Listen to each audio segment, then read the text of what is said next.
You know we've been fighting 400 and still fighting to this day. To this day.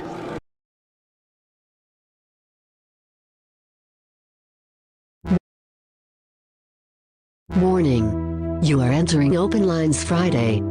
For today anything goes. Thank you for your cooperation.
All right, this is King Bucho. Welcome to BDA Boxing, the Boxing Debate Arena.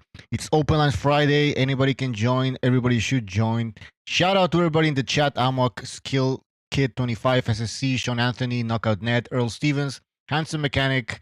Who else do we have here? Mars, Ernie Wiles, Sean Anthony, the Quags, all the people who are part of the membership program. Really appreciate it. Before we continue, just gonna give you guys what we're gonna be talking about here. We're gonna be talking about Ryan Garcia testing positive. Obviously, we're gonna continue taking down your predictions for Canelo against Munguia. Patreon, we have Patreon. If you want to support the show, our expenses. We're gonna also be posting documentaries. There's a documentary that's coming up, so you can support us via Patreon. That way, YouTube doesn't take away 33% of your donations. Also, the membership program, guys, you can join the membership program. You have access to special emojis. I should create new emojis. But yep, guys, join the membership program if you want to support the show. Or just hit the like button, please. That really helps the show. Hit the like, hit the like, hit the like. Oh, we got a super chat here. He says, Brown Gone. He says, Ryan is innocent. I have the proof, Pucho. Well, there you go. Ryan Brown's gonna save Ryan Garcia at this point. No, but we'll see. I wanna know more about this.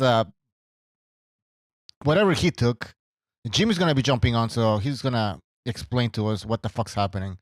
All right, let me join the panel now.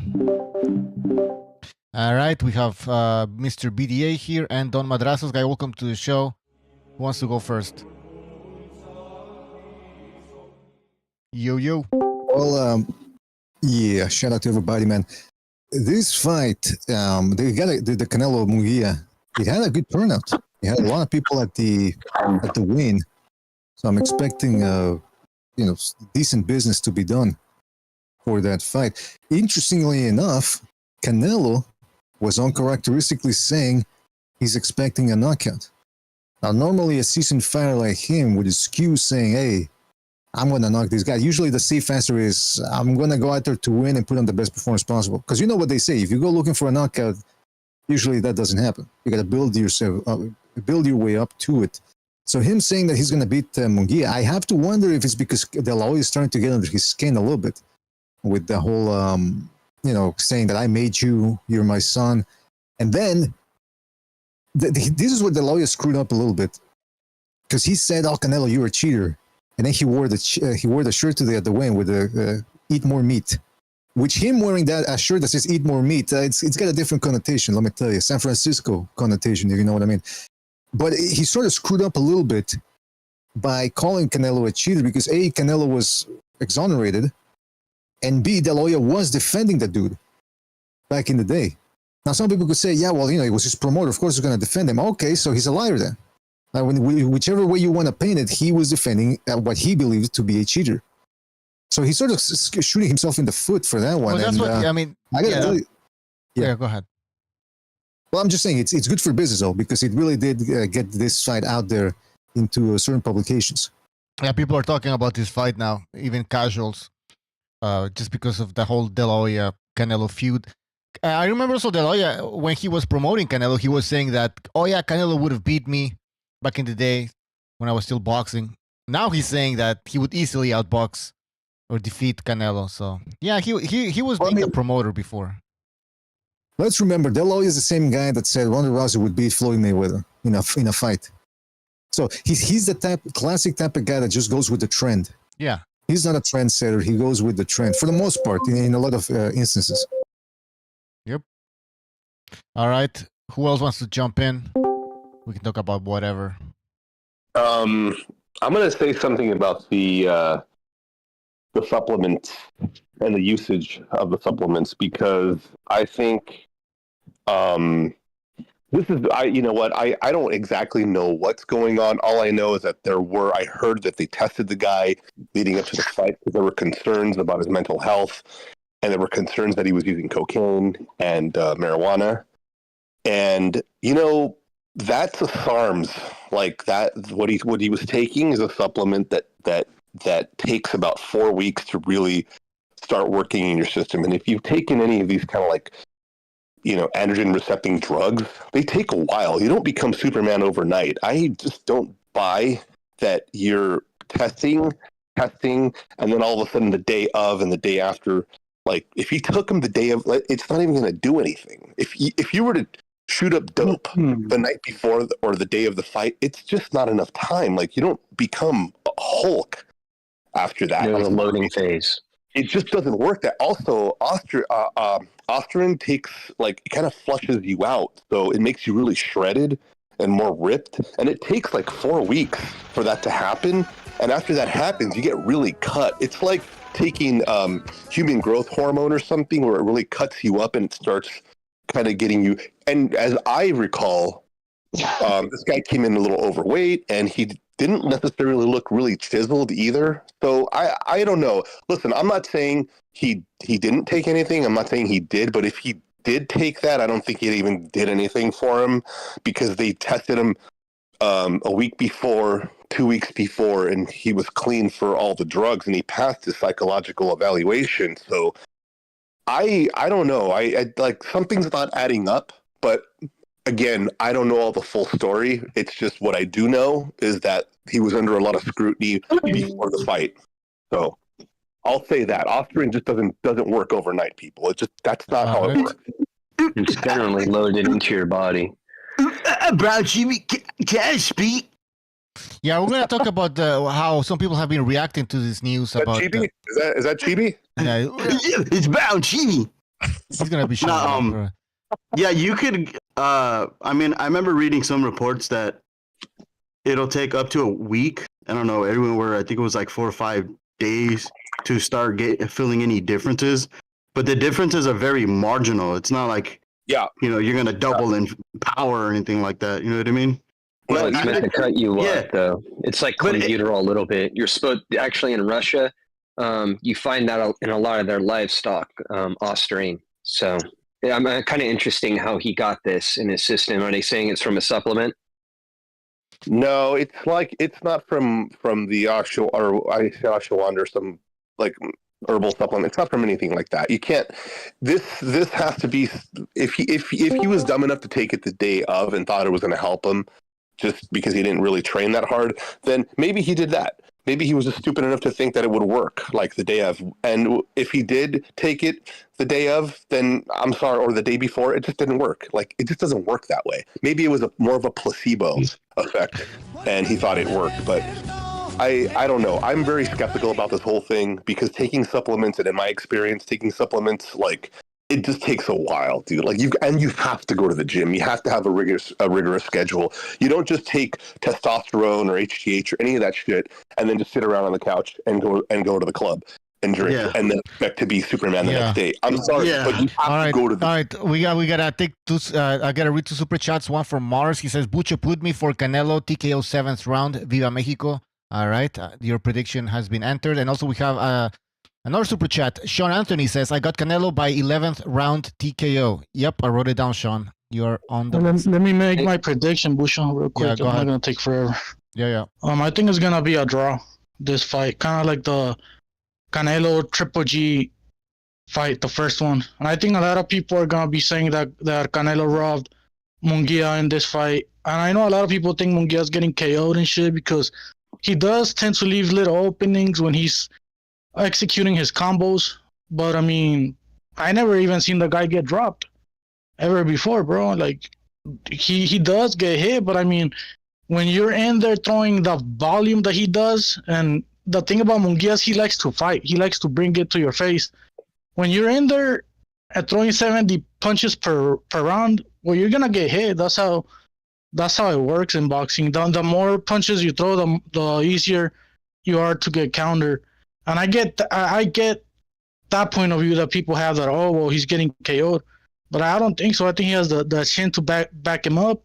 And on that scenario that Munguia gets hurt, well, he's gonna adapt and he's gonna start doing different shit. And in my opinion, I think it's gonna be a draw. I think it's gonna be really close. So I don't think Canelo has the same volume as Munguia, and so and I haven't seen Canelo finish nobody in a minute. So I don't know. But I do think Canelo has power, and I don't think he's shot or anything. But I think when you're dealing with a fighter like Munguia that has nothing to lose and has the attributes, I think it's gonna be rough on Canelo, and I think it's gonna be a draw. Yeah. Place a bet on a draw. I don't even know what the odds are, but usually you get pretty good odds.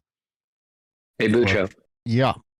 Can you change mine to 8th round TKO for Canelo? Boom. Okay. Yeah, and as for the drug testing, I just find it weird that the guy that works with Vara and Victor Conte at the same time sponsors Haney. Like right there, I already see conspiracy. Like, what the fuck is going on that's right here? You know, this person has too much power, bro. Yeah, Victor Conte has too much power. I heard about that. So what's the role? Like, what is this person's role? Like, do they work with Victor Conte's camp, or do they one of the founders of Snack or something that works with VADA? Well, he helped develop the whatever system they use to drug test these fighters. Yeah, that whole thing kind of smells like shit too. You know, and even if he did take the drugs, like, you know, I mean, look at all the unfair advantages Haney had in the fight with the knockdowns that weren't counted, the extra time to recover, you know, and it's just kind of, the whole thing smells like horseshit to me. And I would like to know more about it. They're trying to salvage his reputation right now. You know what I mean? Like, he can't get the O back, but they can discredit everything else around it. So that's what they're trying to do. It just smells funny. Something's not adding up about it. I don't know. All right, we're getting predictions from a lot of people in the chat.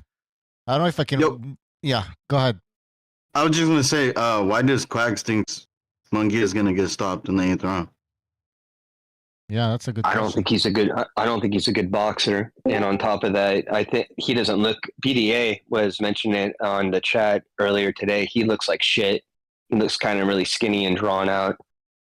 I don't know. I don't think it's gonna go well for him. I thought the opposite. I thought he looked good these past few days. I was looking at it and I thought he looked decent.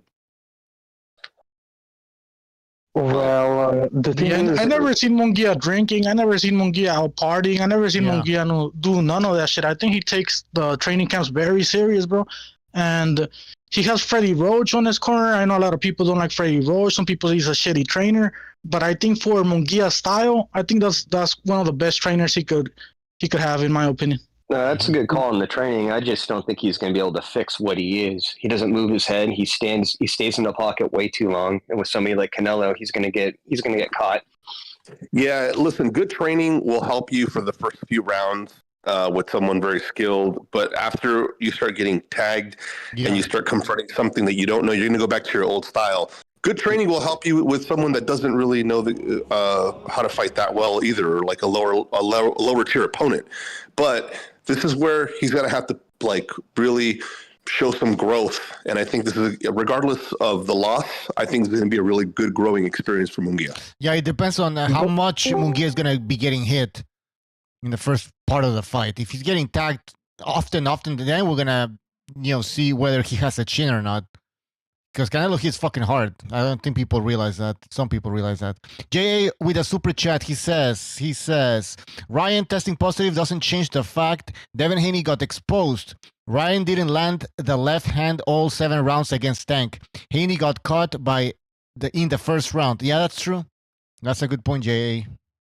Don't you guys think Munguia's getting distracted with the whole de la Hoya getting into his head and all this shit? And I know some people are saying that, that's just gonna piss off Canelo to KO Munguia, but it's like, is it? Because I don't think Canelo hates Munguia. No, I don't think he could force himself to hate Munguia. I think I think De La Hoya is doing. I think it's the opposite. I think De La Hoya is trying to distract Canelo. Yes. Yeah, of course. Yes. I think from a promotional standpoint, though, this is the best thing that could have happened. Munguia can't really talk to the American audience very well, so this is perfect for selling the fight and creating some kind of controversy. In a weird way, it's good. Yeah, that's legit. Yeah, Scorecard, you wanted to say something before? Yeah, thank you, Bucho. Hello, everyone.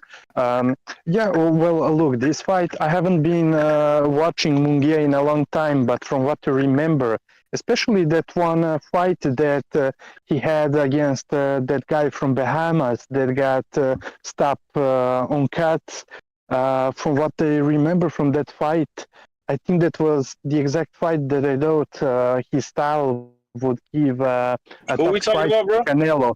Turiano Johnson? Turiano Johnson? Turiano Johnson. Yes. Yeah, exactly, Buto. Thank you. Yeah, from what I remember from that fight, I thought that he was boxing nice in and out, and I was thinking that style could give a problem to Canelo. But on the other hand, on the downside, from what I don't like from Munguia, is that his defense is not so good, and I was thinking, on the other hand, if Canelo was hitting him with some of the punches that he was getting hit from another fighter, maybe it would be a different story. But anyways, Madrazo's made a good point about the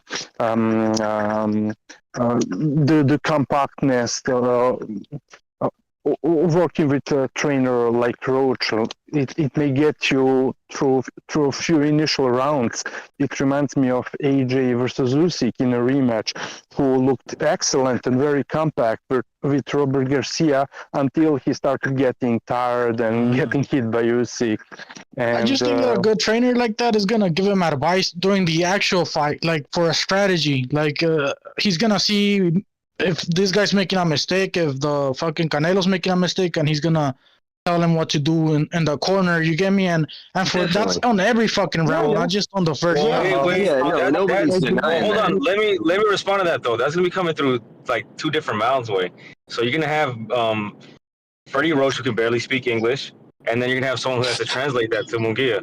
You know what I'm saying? And through Spanish. Yeah, I mean, in the first part of the fight, when things are more relaxed, I guess maybe that can work. By the way, you guys, this reminds me also of Gatti when he was working with Buddy McGirt. How, like, the first part of the fight, Gatti could stick with a game plan. After that, he turned into, like, his inner Gatti came out. This is the I was about to just mention that. Thank you. Yeah. Yeah, you're going to see, I think... the problem is, like, think how Freddie Roach trains you. He trains you to be offensive, but he builds defense into that offense. Munguia doesn't move his head a lot. So, like, when Freddie Roach is going to train you, he's going to teach you to go in. Like, you dart in, you get your shots off, and you're supposed to duck out and re-engage on the over the shoulder at the angle. Munguia doesn't do that. He stays in the pocket. He almost admires his work for a long time. and he gets hit. He gets in firefights. That's not how Freddie Roach really trains guys. And I think once he gets hit and he gets hurt, he's going to revert back to his old ways. Everybody does. I mean, against Canelo, what is Munguia supposed to do? Run? Go out of his character and fucking start doing weird shit? No, this is what Munguia is. He's not gonna fucking start stalling the fight just to not get hit. He's gonna bring it to Canelo. That's not my point. No one's saying that way. He's gonna show up. He's gonna die. He's not gonna start stalling, but he's gonna start dropping his hands. He's gonna start getting sloppy. That's the only way to not get hit, stalling and doing all that shit, bro. Like, but listen, he could keep. No, it's not. No, it's not. You could use footwork, hip management. Canelo comes forward and he doesn't get hit. Movement. Yeah, Munguia is gonna. So all of a sudden, Munguia's excellent boxer, and like Quags was saying, bro.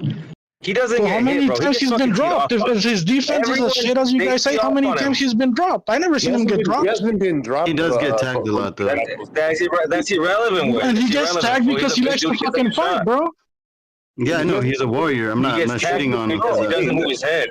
Now, guys, what some people are banking on is that Canelo's getting old, and when you have a young, hungry lion like Munguia, who actually comes to fight, that he might be able to pull it off. What do you guys think? I think this. Do you really think Munguia hits harder than Triple G? No. Yeah, that's why I think Munguia has a gas tank to fight for 12 rounds. Yeah, that's it. Yeah, exactly. I don't think Canelo does. I think Canelo has 9.5 rounds. He's gonna have to take a break. Is he a threat? You know what I mean? How big of a threat is he? Listen, how long has Canelo been working out at elevation? Because his camps are usually in San Diego, and for the last 2 fights, or for these last 2 fights, he's been working out in high elevation. He's in Lake Tahoe right now. Yeah, so he's in Truckee. He's in Truckee, Northern California, and that's high elevation. So I think that's going to help us tremendously. Yeah, I think Canelo prepared properly for this one, bro. I don't think he's taking Munguia lightly as some people, as the fans are, to be honest with you. I think he's going to punch a lot more than Triple G did. But he has more volume than Triple G, I'll tell you that. Yeah. But the question is he going to be landing it? I mean, that's what He throws good combinations. Who are you comparing it to? More than Triple G did compared to what? People in the chat. Jim, people want to hear from Jimmy in the chat. Jimmy, are you there? Where's Jimmy? Yes, sir. How are you, brother? Pretty good. I hope you're doing well. Yep. Jump on, Jimmy. What do you think about this fight? I'm excited to see how Canelo looks.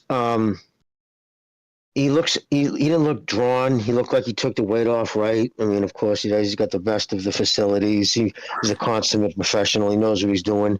Listen, Munguia's a game, tough kid. Even if he has a game plan of sticking and turning out, when he gets rocked or hit, he's going to convert to what he does. He's going to slug. Will the old man have enough in his tank to really put it on him? He's going to have to do more than the one-shot pot type shots he was doing against Ryder. You're not going to be able to get away with that type of offense. When you throw, he's going to have to bring back some combinations. He's not going to blow Munguia out. I highly doubt with one shot. He's going to have to be accumulation. So I'd like to see combinations thrown by Canelo, which I haven't seen much from him. So yeah, I'm just looking forward to a real good fight, man. It should be. I think Munguia, regardless of what he does, will make a good showing of himself. He's a prideful kid. I don't hear anything bad about him. I heard he takes his training serious. He's not a partier. So hope they both make it out all right. Now they put on a great fucking fight, Bucho. That's all I can say at this point. All right. Anybody else? Jimmy, give us your prediction. All right. Going into this, Canelo surprised me. Canelo never calls knockouts. He never says, I'm going to knock this person out, usually, right? But even with Munguia, which is weird because Munguia doesn't seem like the type of kid he would be mad at, right? What does he say to get mad at? I mean, I don't even heard him disparage Canelo. He's mad at Oscar. Yeah, he's mad at Oscar and shit. So, yeah, probably maybe to take it out against Oscar. Plus, if he gets a stoppage on Munguia, that'll quiet a lot of the boo birds. It'll quiet a lot of the fucking, oh, who's scared of Benavidez crowd. They'll be like, oh, wow, this dude just fucking stopped this kid. Because regardless, if he was to stop Munguia, that's a huge feather in his cap because nobody, I don't think, has even seriously hurt this kid before. Might have got him rocked, but nobody's really seriously hurt him, never mind stopped him. So, but that's clearly what he's shooting for. Will he get it? Jeez, I don't know, man. It's a lot to ask. I think we're getting a KO on this one, Jimmy, to be honest with you. Yeah, it seems. Could take punches, and Canelo hasn't been getting KOs recently, so fuck. Why would I think that he's gonna KO the guy with the granite chin? You know, I don't see it. Yeah, it's hard. You know, it's hard. I mean, I think that's what he's gonna shoot for. I think he's gonna shoot for that because he wants that. But I mean, I can see. I mean, but if it goes to decision, I can't see anybody at his level of his competition beating Canelo, unless Canelo's aged overnight. He's just too skillful. He's been in there too many times against world-class people. He knows when to put it on. He knows how to, keep his energy back so he's not fucking completely legless in the last 3 rounds. We'll see how much the bright lights fucking work on Munguia because this is, I mean, it's already huge. It's going to be fucking off the chain, so. All right, guys, let me just read 2 super chats. And before that, guys, please hit the like button. Hit the like button. It's really going to help the show. Also, anybody can join. The link is in the description of the video and in the chat. Also, let's go with the super chat here. Super chat. We have JA05 again with a super chat. He says, Jimmy knows about PEDs. What's his thoughts on Ryan? Yes, we're going to be talking about that. Earl Stevens, he says, who do you guys think is going to take center of the ring? All right, we can talk about that before we get into the PEDs. Who's going to take the center of the ring? Probably Munguia. Very important. Yeah, I mean, yeah, I've seen back foot. Look, if Munguia could take the center of the ring, then Canelo's done. That's just about it. His game, Canelo, nowadays is to push you back. If you're pushing him back, he's in some big trouble. He's had to do that because he's been fighting guys that can box really well. Pushes him back. The last guy that did it was Bivol. That was the last guy that pushed him back. He just walks straight forward. That's what he does. If Munguia takes the center of the ring and Canelo cannot push him back, he's done. That's it. Hey, FUTV, you sound a little bit low. Can you just increase your volume? Turn it up, please. Yeah, let me see. You hear me now? Okay. Yeah, better. Yeah. All right, great. All right. Anything else, guys? Should we talk about this or PEDs or whatever you guys want? What do you guys want to do? Talk about the PED thing while you have Jimmy let's get that over with because okay. Jimmy. People Jimmy, what do you Jimmy. think about SARMs? Do you think SARMs like work overnight? I mean, in my experience, they don't, but I don't know. Some of the things that Garcia is saying, man, it's like, the only steroid, I'm with the Jesus steroid and shit. It's like, oh, man, dude, yeah. Here's the problem for him. The drug he got caught taking, the 2 drugs, there's nothing he can blame it on. Like, you can't, you get a false positive for a fucking opioids because you ate too many Poppy Muffins. There's nothing that he could ingest in the way of sports drinks or supplements that I know of touching the Androl. The other one, I'm not too sure. I haven't checked all my sources, looked up in all my books and stuff on that. But either way, they're the type of steroids, too, that you take when you're cutting weight, because they're not the kind of steroids that puts on mass. They're the kind that keep muscle energy and the kind that keep your fucking strength as you're cutting weight. So it's the actual kind of steroids that somebody would take cutting weight. So he's going to have to prove that he's going to have to bring in a sample. This is where I got it from, and this is how. Other than that, Haney's already fucking bitching at the commission that fucking rebuked, and then it's going to be back to 31-0, whatever, with no contest. But it doesn't change the fact that motherfucker got put down 5 times. You know what I mean? Put it this way. My question to anybody is this: all those people who had him on their pound for pound list prior to that fight, taking that fucking, he came in 3 pounds over, taking that, he even fucking failed the drug test, would you still put Haney on your pound for pound list? That's my question. Yeah, I think Haney's pound for pound Muay Thai fighter in boxing right now. Yeah, this whole situation made it a lose-lose situation. But honestly, I think with Ryan's fan base, they're different. They're not hardcores. They're a bunch of casual. So I think he's still going to sell. I mean, how many fighters that pop positive and still going on to just be names? You know what I mean? It's just boxing. It's fucking Junior, a bunch of fighters. This is the Wild The West. casuals are a little bit different, I think. The hardcore fans are like, they're like, everyone's on fucking PEDs. Yeah, and I was money, though, is what he's saying. I was debating back and forth with Spit Bucket podcast, and only in a friendly way, because they were taking shots at Victor Conte. And I'm like, look, man, boxing is so open and corrupt in every single facet. You got to have a guy like that. You got to have a guy that says, look, man, I'm going to be open with everything I did. I'm going to show you guys. You guys need somebody like me to show you what to look for. But he didn't want to hear it. He's like, no.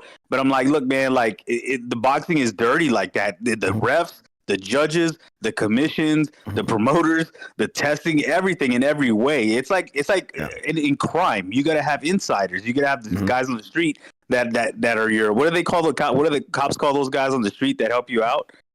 Informant. Informants, man. You got to have informants. But I also told him, if you listen to Victor Conte's actual story, it makes sense, man. I mean, he's really open about it. He's not hiding. He's not like Memo Heredia, who changed his name and ratted people out to stay out of jail. You know, I mean, that guy was working with Benavidez recently. You know, so it's crazy. So everything's open for what it's boxing.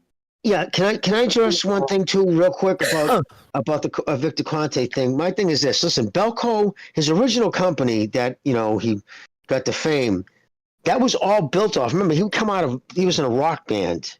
He came into that sports nutrition and Belco by designing his own fucking drugs. Basically, he was making his own drugs. And because of that, that's what built Belco up, was his clientele he raised up through his enhancements that he was designing. All right, so that's the reason why he was involved with it. Okay, so then he gets popped. Mind you, he did some time, but here's the thing: when he left, he left under federal. So if he gets popped again, and part of his agreement, if he gets popped again, I think he was supposed to. It's an automatic 5 years federal. That's a death sentence to him. He's in his early 70s. My thing is this: because along with steroids, the best steroid gurus are the ones who understand nutrition and how nutrition you get the best out of your performance drugs by how you eat and sleep. So he really studied, hard into that. And along the way, you become excellent, very knowledgeable on nutrition. Okay, so he gets out of jail. He's now parlayed his knowledge into nutrition into a multi-million-dollar conglomerate, Snack. It's a wildly successful sports nutrition company. His personal wealth is somewhere estimated between $10 and $20 million. My thing is this: why, when he has a completely legit corporation now, that he would end up blowing all his money on lawyer fees to get him out of federal prison, which he would eventually go because they win 98% of all the cases, knowing that he would be hung out to dry for what? My thing is this: when anybody says, "Oh, Victor Conte," they automatically assume he's going to be dirty. My thing is just this: I always want to say, okay, cause and effect. What would be his motivation? Listen, because I really want to give you the fucking chance to win. I really like you, so I'm going to risk losing all my personal wealth. My business would be destroyed. For what? You have to give me more than just because he was dirty one time.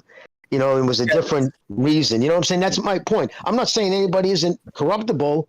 Believe me, I ain't saying that. But just because he was a fucking steroid guru back in the day doesn't mean it's saying anybody's ever been called. Recidivism shouldn't be a problem with him. It's not like he's a low IQ fucking meathead and slinging is all he can do. Like I said, he parlayed what he learned and he's turned it into a big corporation.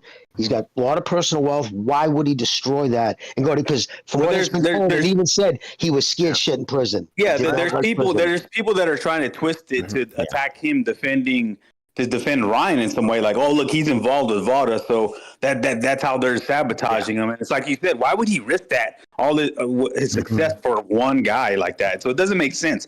But if you go back and hear the Joe Rogan podcast from years ago, he explains where he kind of raised a flag and said, hey guys, when he got involved, I was like, look, this is what we're finding. But he was in an era where everybody was doing it.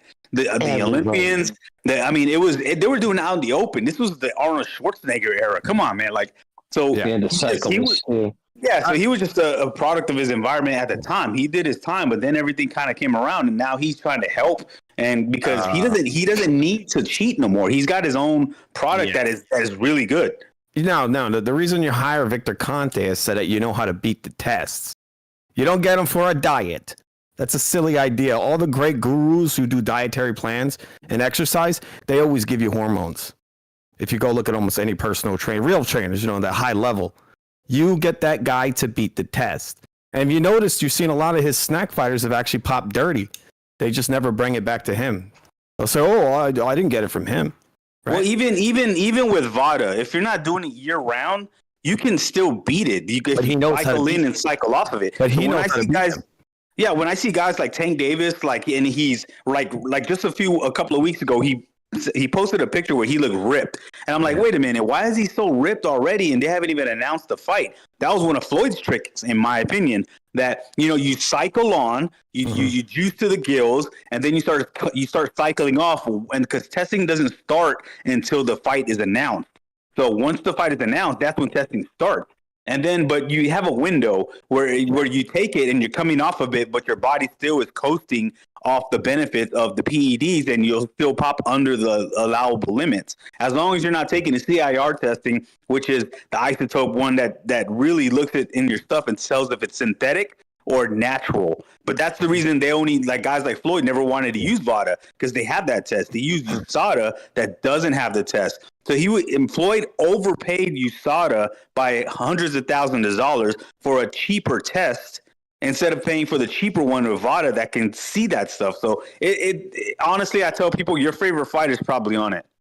Yeah, they probably are. I mean, Ryan probably knew that Haney was. If Ryan took it, he probably just knew that Haney was using some shit.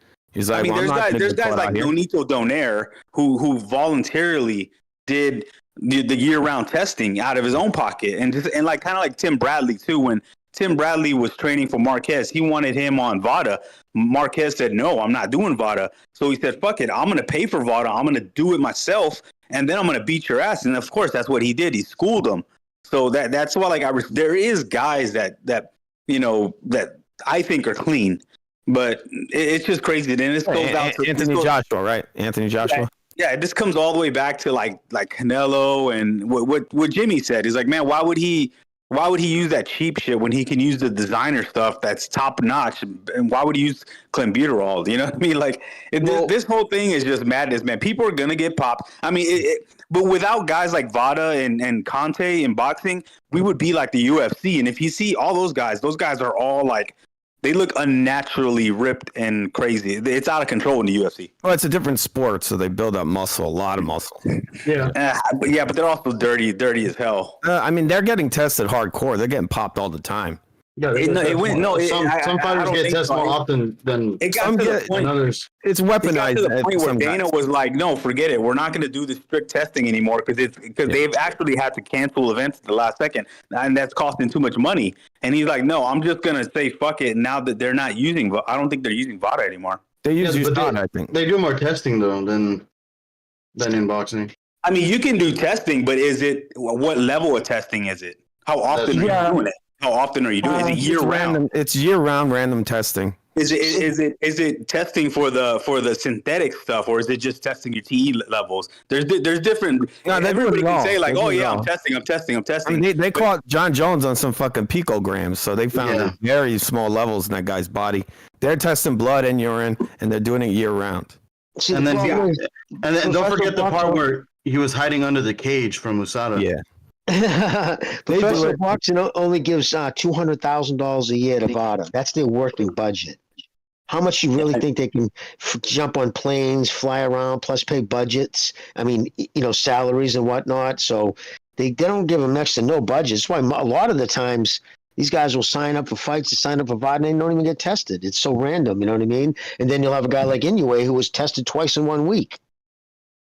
Yeah, I mean, I saw shit like that happen down here in Texas because we got one of the worst commissions. We probably got the worst commission in boxing. They're for sale.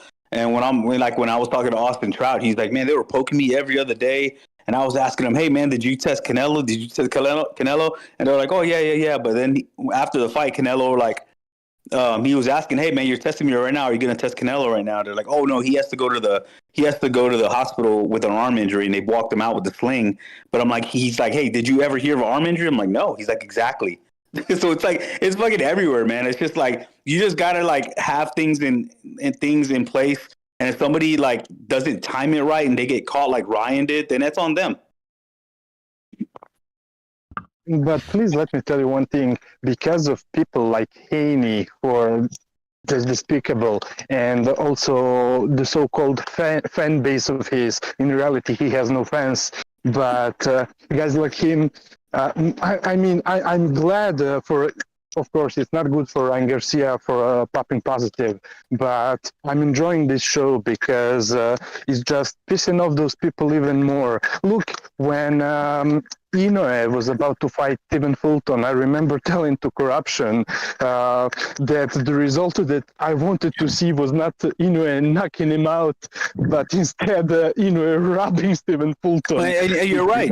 You're right. And it's, you know what's funny? A lot of the people that gave Alicia Baumgartner a pass and they didn't say anything when she got popped recently, they're up in arms about Ryan. So it's just like and then you got the guys from the Canelo fans. You could look at them. I mean, you could look at so many of these fighters, even Floyd. But I think Floyd, there's a reason he didn't fight outside of Vegas. He owned that commission. You know what I mean? So the IV game, all that shit was real.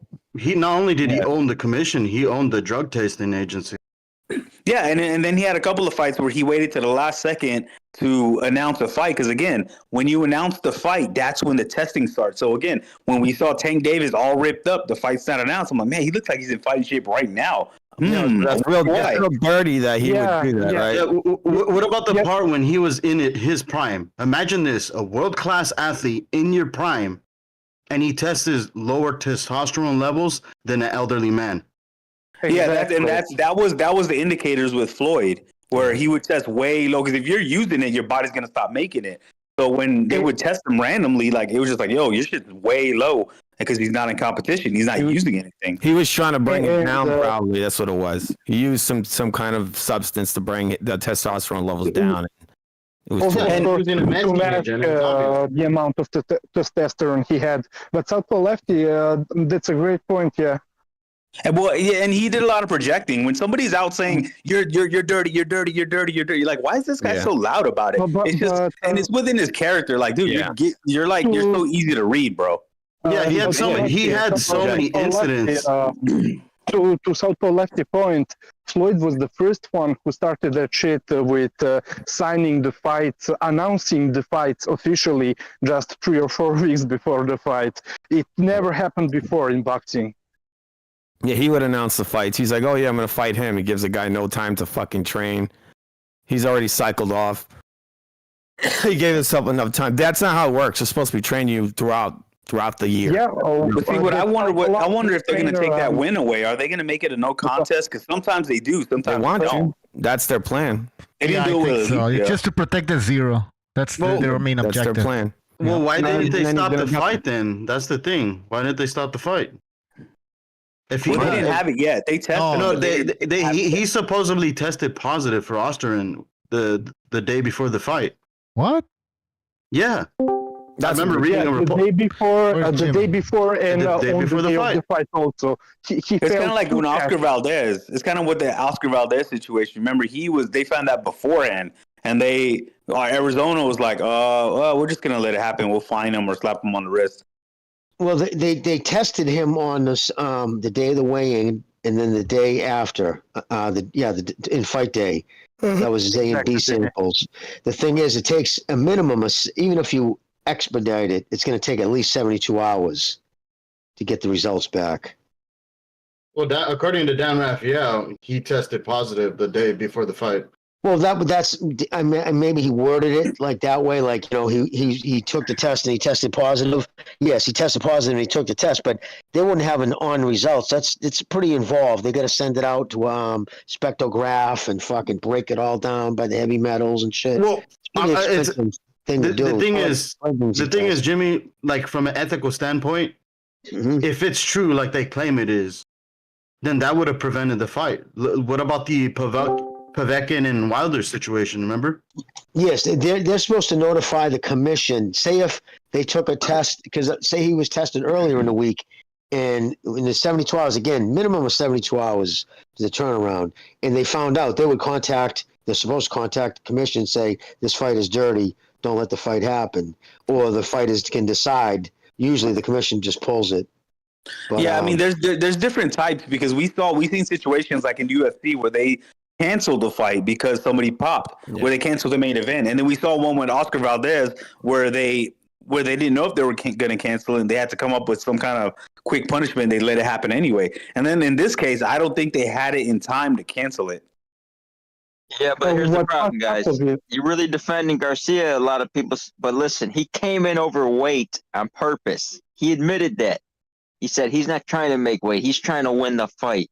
Do you think he's willing to do that? He's not going to cheat, take some steroids. Oh, yeah. I think, okay, I think so you're saying that it's possible for Stevenson taking steroids? I'm talking about Ryan Garcia. I'm talking about him. Well, you got to apply that all on the board for every fighter if you're going to use that same logic. Well, I don't want to talk about that. I don't even know that case. I'm just talking about, I'm not doing the he said, she said, this and that. You're doing that by default, Ryan though. Garcia. Talking about Ryan Garcia. I mean, none of Golden Boy's guys came in on weight. Actually, today was the first time I saw a Golden Boy fighter come on weight in a long time winning Munguia. Because if you think about it, Marlon Esparza, who else? Ryan, Jose Ramirez, Virgil Ortiz. These are all recent guys, man. That I think fighters are saying, "Fuck it," they're just gonna blow the weight. Yeah, Ryan, he said it. He admitted it. It's not like he said, "Oh, I tried to make the weight." No, he said, "No, I'm not trying to make weight. I'm trying to win the fight." He knew he was doing. He knew what he was doing. It's not like and again, Floyd influenced them, and Floyd has a history of looking really suspicious in the PED department too. Yeah, multiple times. Like what about that time where he tested? I don't know, the positive for something. I forgot. They didn't say what it was, but it was on the USADA page. He tested positive a few times. Have you ever missed weight? Came in overweight. Like I said, he tested positive a few times, and then USADA was backtracking, saying that the tests were defective. You guys remember that incident? Hey, Jim, do you know if Floyd Mayweather has ever missed weight?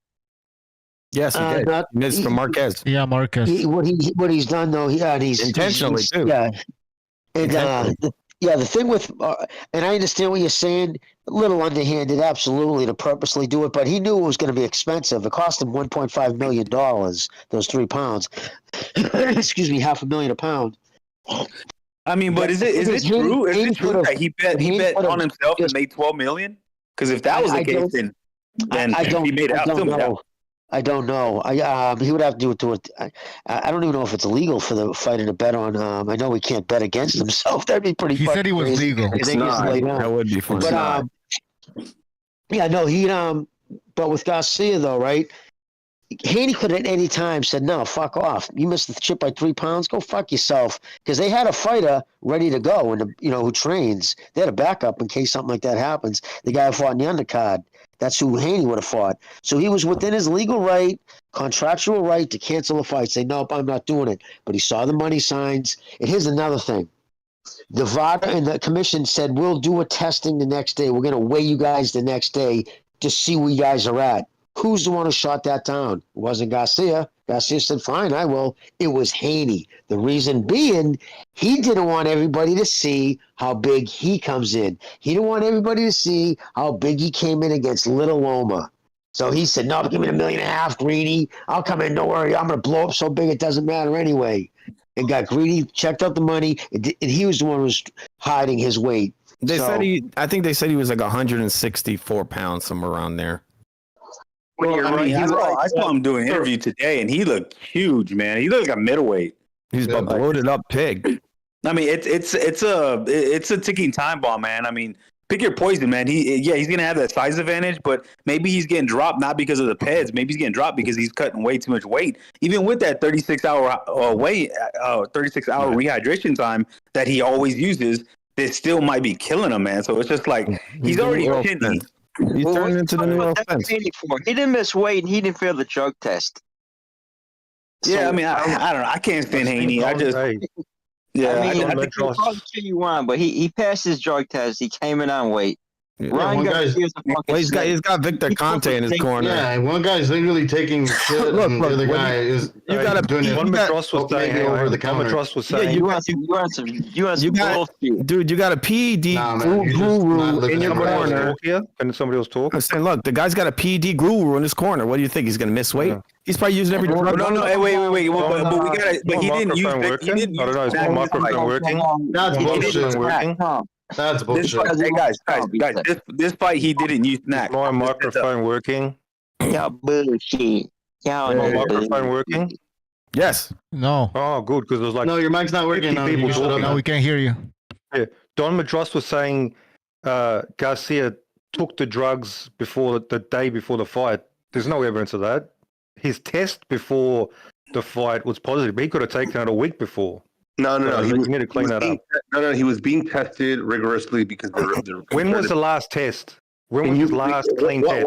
Supposedly a week before the fight, no? Hey, They could have taken it the day after. Hey, chill out, okay? Please stop. We'll let you talk right now, and you can talk about Benavidez and your boyfriend. What happened was he was getting drug tested rigorously because they were concerned about allegations of the cocaine and marijuana use. So his tests were clean. So if he were to What take was the date of his Can you last clean Can you test? just let him speak, dude? We don't want to hear you talk, dude. You know what? Honestly. It's None okay. of us are here want to hear you talk. It's fine. You know what? I don't give a fuck. Let him go. It's okay. All that matters is Madrasos, I wasn't talking to you. I was talking to the Mirage. specific date. None of for us his really last want to hear clean Mirage, to test. be honest. You just said he's been tested I know vigorously. that. You But said it's nothing. not even possible to talk with like a little toddler. Like I have kids, and it's okay. We don't have Go to all your the room. details, man. Nobody has Go to all your the room. small details. No, you can't have it, Mirage. Go to your room now. Probably is in I'm his gonna room. count to three, Mirage. Stop But giving what out this, fake hey guys, news. but what this is, Stop giving us all fake news. right, guys. Hey, what this is a cat and mouse game, man. This is just like you never know who's using it. It's like playing murder mystery, man. Like you never know who's using it. I mean, what's his name? Benavidez was with Memo, so I was suspicious on him. I remember I had a back and forth with Paulie Malignaggi a couple years ago because he said that, or it was a few years ago. He said that he thought that Marquez was dirty in the fourth Pacquiao fight. And I said, I agree. Memo saw this tweet, and he goes on there, and he does what he always does and says, he threatens to sue.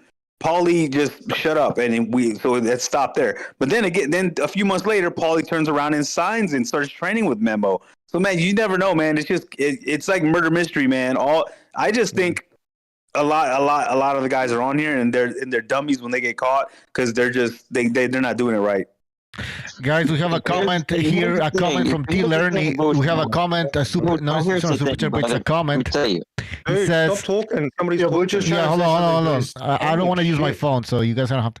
He says in the chat, the man hogs Trump, and now he can do no wrong. He could have killed the guy.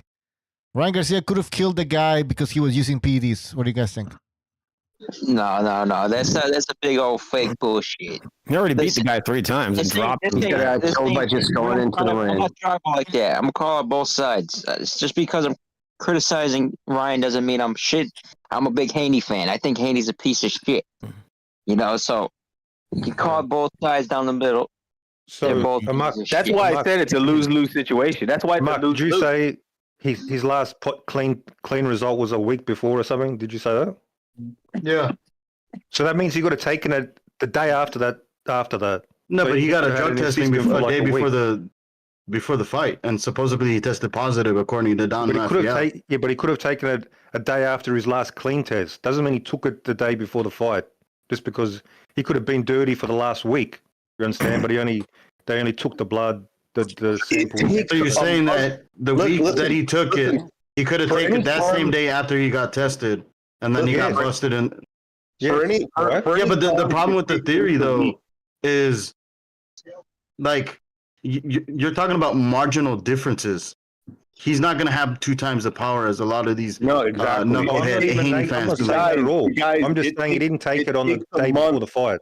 It takes a month. The cycle's about 6 weeks. Anytime you take selective androgen receptor modulators, like any kind of SARMs, you're going to have at least it's a 6 week to 8 week cycle. And it takes so long for that shit to even start working, like at least a month. So if he was tested a week before, what's a week going to do? Even if he took it the day after his test, it's not going to do shit.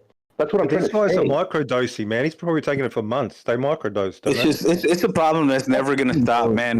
There's a guy who used to work with Steve Kim. His name is Gabriel Montoya. Gabriel Montoya did some crazy good work on this, and man, he went in on Floyd, and man, at the end of the day, people didn't credential him. He ended up getting just pushed out of the media, and it just keeps continuing. So it's a lose-lose situation. Ryan is still gonna have his little fan base that he made for himself, and this is gonna blow over. Remember, boxing fans have and especially casual fans, they have the memory of a goldfish.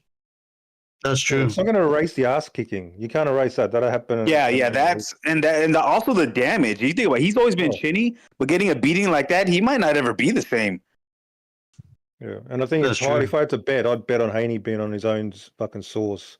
Yeah, you remember when Fernando Vargas came back after Tito Trinidad, he got dropped by a feather-fisted dude in Rivera. It's like, man, like that stuff has like that. You can crack that jaw and it never be the same. Yep.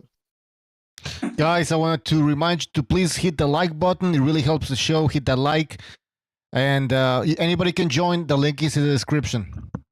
Hey, well, aren't we at maximum? We're talking about the weigh-in today. Capacity right now? Did you guys? Hey, hang on. Did you guys see Belanga's interview at the weigh-in? This motherfucker's literally saying, "I've got the September fight," and the zone are asking him, "Oh, are you going to sit out before before the fight? Are you going to get a tune-up?" He goes, "No, we're going to sit it out. We're going to wait for the fight." It's literally like he's saying he's fucking got it. What the fuck? Yeah, he's got his fucking silver chains, about 10 kilos of silver chains. Again, guys, he's another. He's got his own finish. He's got his glasses. He's a fucking superstar. He's another example of a shithead American fighter that we have today. These brats. He's calling himself he's a superstar. A fucking brat, dude. The only one I like that's American today is Bam Rodriguez. That's it. All the rest of these guys, I can't stand to hear him talk, tweet, nothing. I don't know. Kid Austin seems like he's got a good head on his shoulders. Who? Kid Austin. Kid Austin. Yeah, but I don't know if he's the goods, man. He's been looking really sloppy. I don't think you can't dislike the guy. I'm not talking about his style. I'm just talking about his personality. No, he's the new Sean Porter. How do you like Virgil Ortiz, man? Are you serious? Look how he's moving. Yeah, Virgil Ortiz. That's another one. There you go. He's a good one, man. He's missing weight. Yeah, bro. Yeah, Virgil's a good one. Yeah, he doesn't talk. He doesn't get online, but he just like how I don't know if I can trust him yet. His attitude. He's a cool dude, but the only issue with him is that he's prone to injury, like some fighters in boxing. So he's got health issues. I wouldn't be surprised if this might be too much for him, and he'd have to go to 160. And if he has problems up there, then he's got to retire because rhabdomyolysis is a big problem. And yeah, that's serious. That's really serious. I thought he denied that. Didn't he deny that or something eventually? He denied it. Said it was just like it was something else. Somebody said that. I don't know if that's true. I'm not sure, but that's what he's been hospitalized for, and that's not, you can't joke with that stuff because it's a kidney problem. It'll fucking eat your muscles up. You'll have a big issue. Yeah. But you gotta love it, man. This shit's a big soap opera, man. You got Oscar De La Hoya coming out with his music video today, right on the heels of the press conference where he went at Canelo, and it's funny because he said Canelo failed 2 drug tests, and then a few hours later, news pops on Ryan. I mean, you got Floyd stuck in Dubai. You got 50 and Tank making fun of him, and then you got Conor Ben saying it's over jewelry. It's just like a big novella, man. It's addicting, man. It's a guilty action. Yeah, most of the entertainment for boxing is outside the ring. Because you have those outside. But in America, these American fighters are fucking brats, man. These American fighters are just like shout out to your guy over there, Tim Tszyu, man. He's already like, you know what? I'm gonna move on and I'm gonna fight Virgil Ortiz next. I'm like, dude, like, god damn, like, look at Inoue, man, like Usyk, man, like, you wonder why American boxing is in the dumps. It's because these fucking shithead brats that we got nowadays, man. It's just it's the cancer. Yeah, they're not real throwback fighter mentality. The divas. I mean, we still have some. It's not like we don't have any, but we still have some. Bam, real fighters like Bam. There's Virgil. There's Kid Austin. There's a handful of guys that Seem like they have a decent personality. Kid Austin might be limited though, man. He looked really bad his last fight, and I don't think he's with Golden Boy. If he was like Hispanic, I think he would get a big push. But I don't think Golden Boy's gonna be able to help them because it's like I said, fucking Bernard is a piece of shit in person, man. He's a dickhead, and he brings. What does he do for Golden Boy? He was supposed to be the East Coast influence, the guy that brings the black fighters, and he does absolutely nothing. He's waiting for Bill Haney in the restroom. That's what he does for Golden Boy. Yeah, and he's over here trying to fight everybody. He's trying to fight the guy, the Elvis Grant guy. He's trying to fight him. He's trying to fight. Yeah, this guy's crazy, but you see him in person. He's not even a cool guy, man. I saw him snub kids for autographs. And he always picked against David Benavidez. So fuck him. Yeah, it's just crazy. But yeah, I don't think Golden Boy's in a good spot right now. I mean, but they got like Cepeda. I thought they were in a good spot with Ryan, man. Who knows what's gonna happen now? Ryan's up in the air. Yeah, Ryan, you pizza ass hater. Hey, what do you think about Canelo coming in 66.5? That's the lightest he's been for ages. Some issues there. Is he too dry? No, I think. Why would he be too dry? He's too heavy. He's eating more meat. You see, Canelo's doing what fighters should be. Up to me. Bro, he's 5'7.5". Make it seem like he's 7'2". Canelo can probably make 160, man. He's doing what fighters should do and fight at a comfortable weight where you're gonna get more out of your body. That again. He got a big old hammer in his pants. He's not looking solid. It's all that beer and tortillas, honestly. But it's like what I said, man. Like Floyd never drained himself. Fucking Usyk doesn't. Usyk. You got Lomachenko. You got Pacquiao. Those guys are fought at weight classes they didn't have to skip meals at, and that's what the Canelo figured out.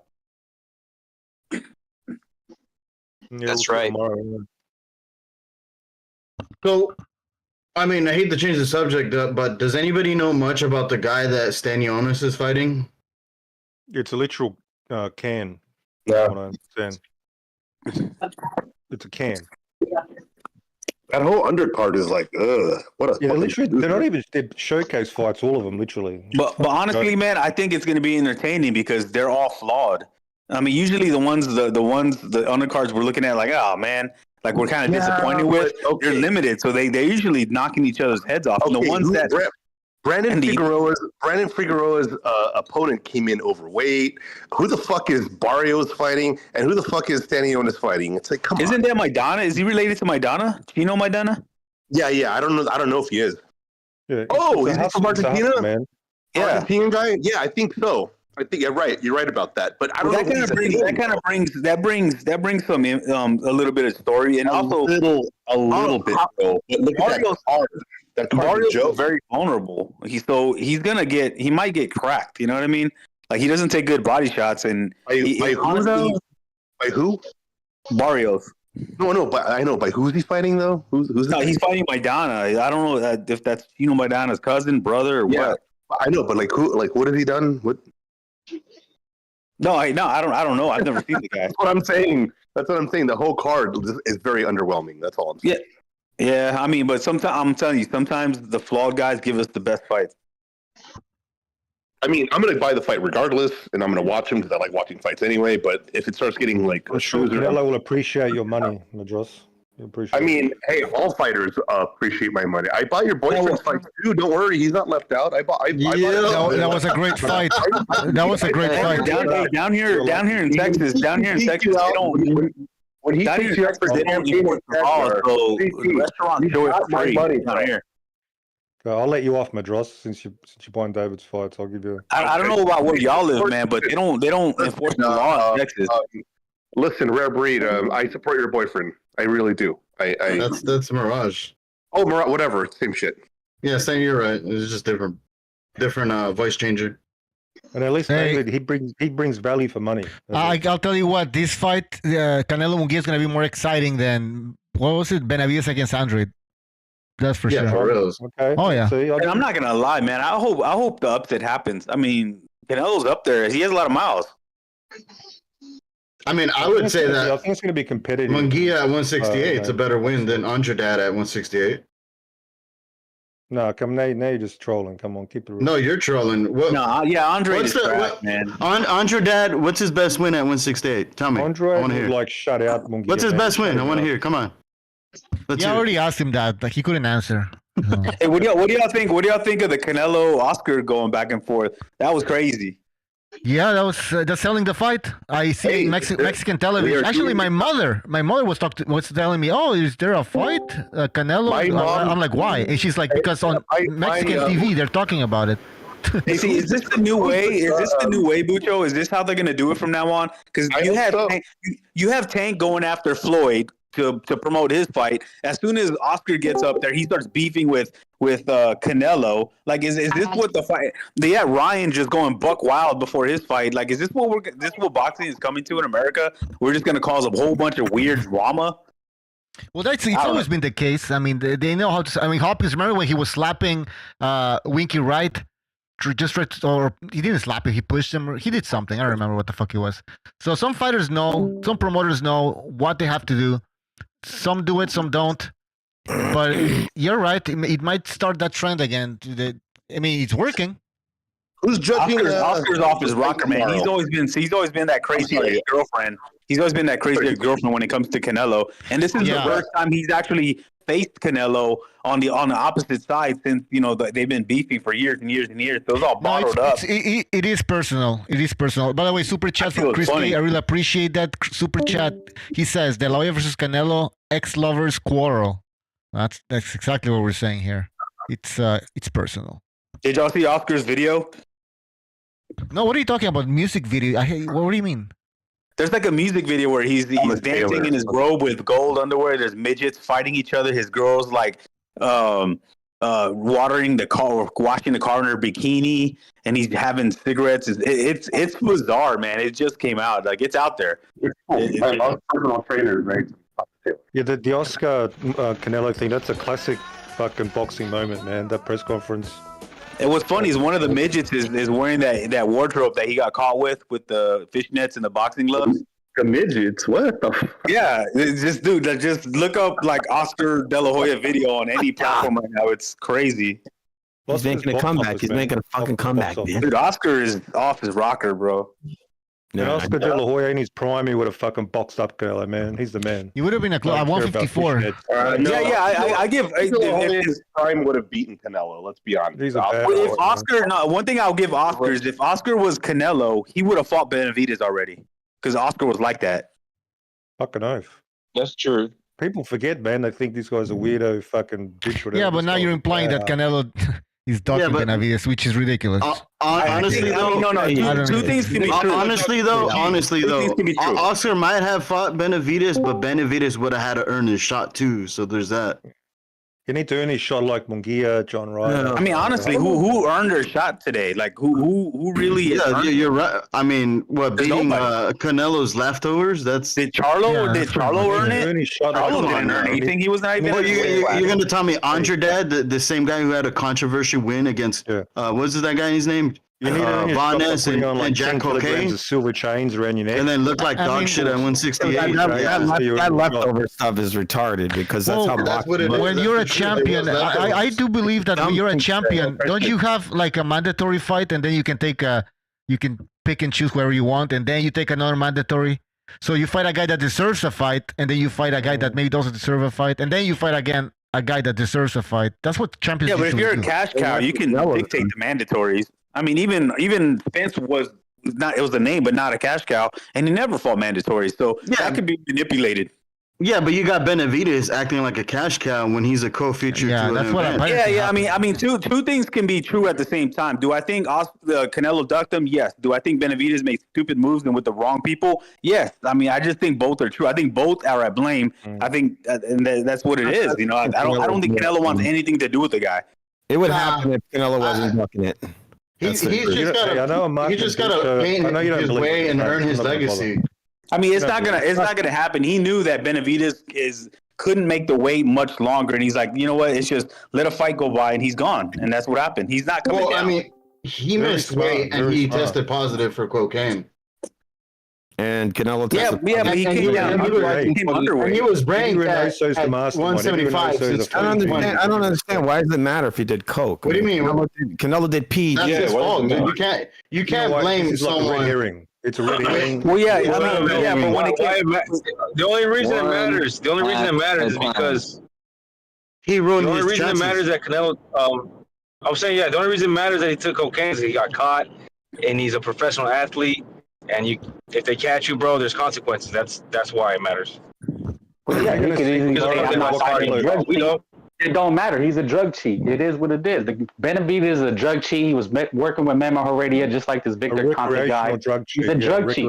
Nah, it's a drug cheat. It's a drug cheat, bro. It could help your performance, right? It'll get you hype. No, buzz, ready to go. there's recreational. You shit on Canelo being a drug cheat. That guy was positive for cocaine. Being a drug cheat. If Ryan Garcia is a drug cheat now, David Benavidez is a drug cheat. They're all drug cheats. It is what it is. Well, Get pop. if you're working with Memo Heredia, bro, Does your channel have double-digit subscribers yet or not? Or what's happening? Is it just your mum, your fucking sister, and uncle that sub to your channel? That's about it. What are you, Jella? I know you listening. I mean, you know. Hold on. I reckon my channel's got more subs. I don't even run a channel. When are you launching your channel, Mirage?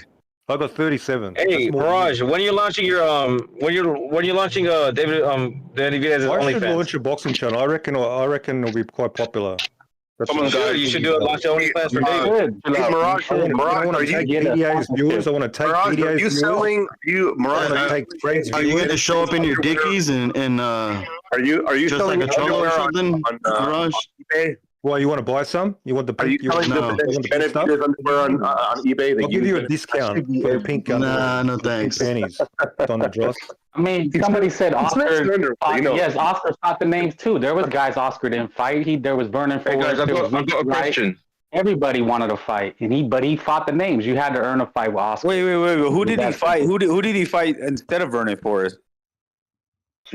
That's a good question. Rudy, he fought Shane Mosley, who was on EPO. He fought the names, but there was guys that were chasing him the same way. He never fought Vernon Forrest. He never fought Winky, right? And well, I mean, you can't fight every in that, especially in that. Okay, era. then I'm just telling you what you said. You said Oscar fought everybody. I'm Yeah, and then you have a lot of guys at 168, and Benavidez ain't fighting any of those motherfuckers. What is he doing? Oh yeah, he's moving up. He can't decide whether to go compare to 168 or 175.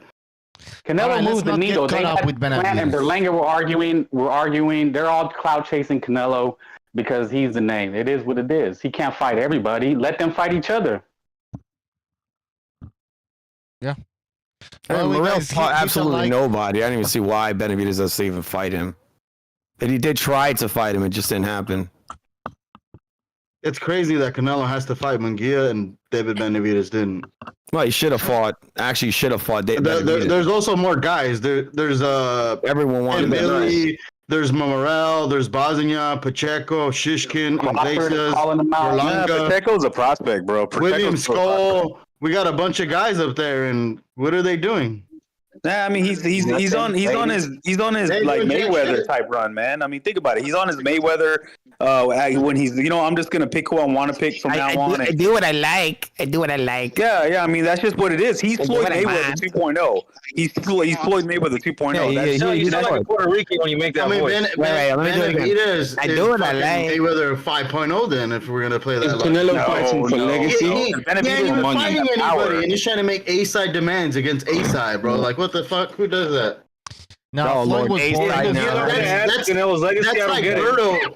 That's like Berto trying to do A-side demands against Floyd when they fought. Yeah. No, I mean, all fighters are trying to. Floyd retired in 2007 for no fucking reason. Yeah. I don't even think you can compare. I mean, if Canelo was Floyd, he would have taken a 1 year break, see how things play out, then make a comeback. Definitely not like Floyd. And on top of that, he's not boring as fucking Floyd. Floyd's fight less scared. He always fought with Kenny Bayless in his in the ring, in his corner, you could even say. He always fought in Las Vegas. Different type of fighter. Completely different. I don't even think you can compare them. No, you're just comparing the cherry picking. I just think they're the same. Well, the cherry picking part. I agree. It's not. I mean, what cherry picking? Not the fighting style, but the cherry picking. Cherry picking Bivol? Yes. Cherry picking Bivol. Who when you cherry pick, that means that he openly you're said avoiding. that he picks his fights. How was Munguia? I want to hear this. How was Munguia cherry pick? Yeah. There's literally people saying he's like on Google. Literally someone. Benavidez should be buying Munguia right now. Literally, the biggest fight in that division is Benavidez Canelo. There's no other fight bigger than that. So that's what kind of makes it where like okay, I don't know, man. I disagree. I don't know. I don't think anybody even really knows. Like, I don't think most Mexicans even know who David Benavidez is. I think most Mexicans don't know Munguia. No, Munguia, that's a lie. That's a flat out lie. He's a superstar in That's a Mexico. flat out lie, dude. I go to a lot. Hey, I go to a lot of fights. And Bro, you come to Oxnard, where it's a dedicated section to immigrants, and ask to see if they know Jaime Munguia. I bet you they're gonna know Jaime Munguia more than David Benavidez.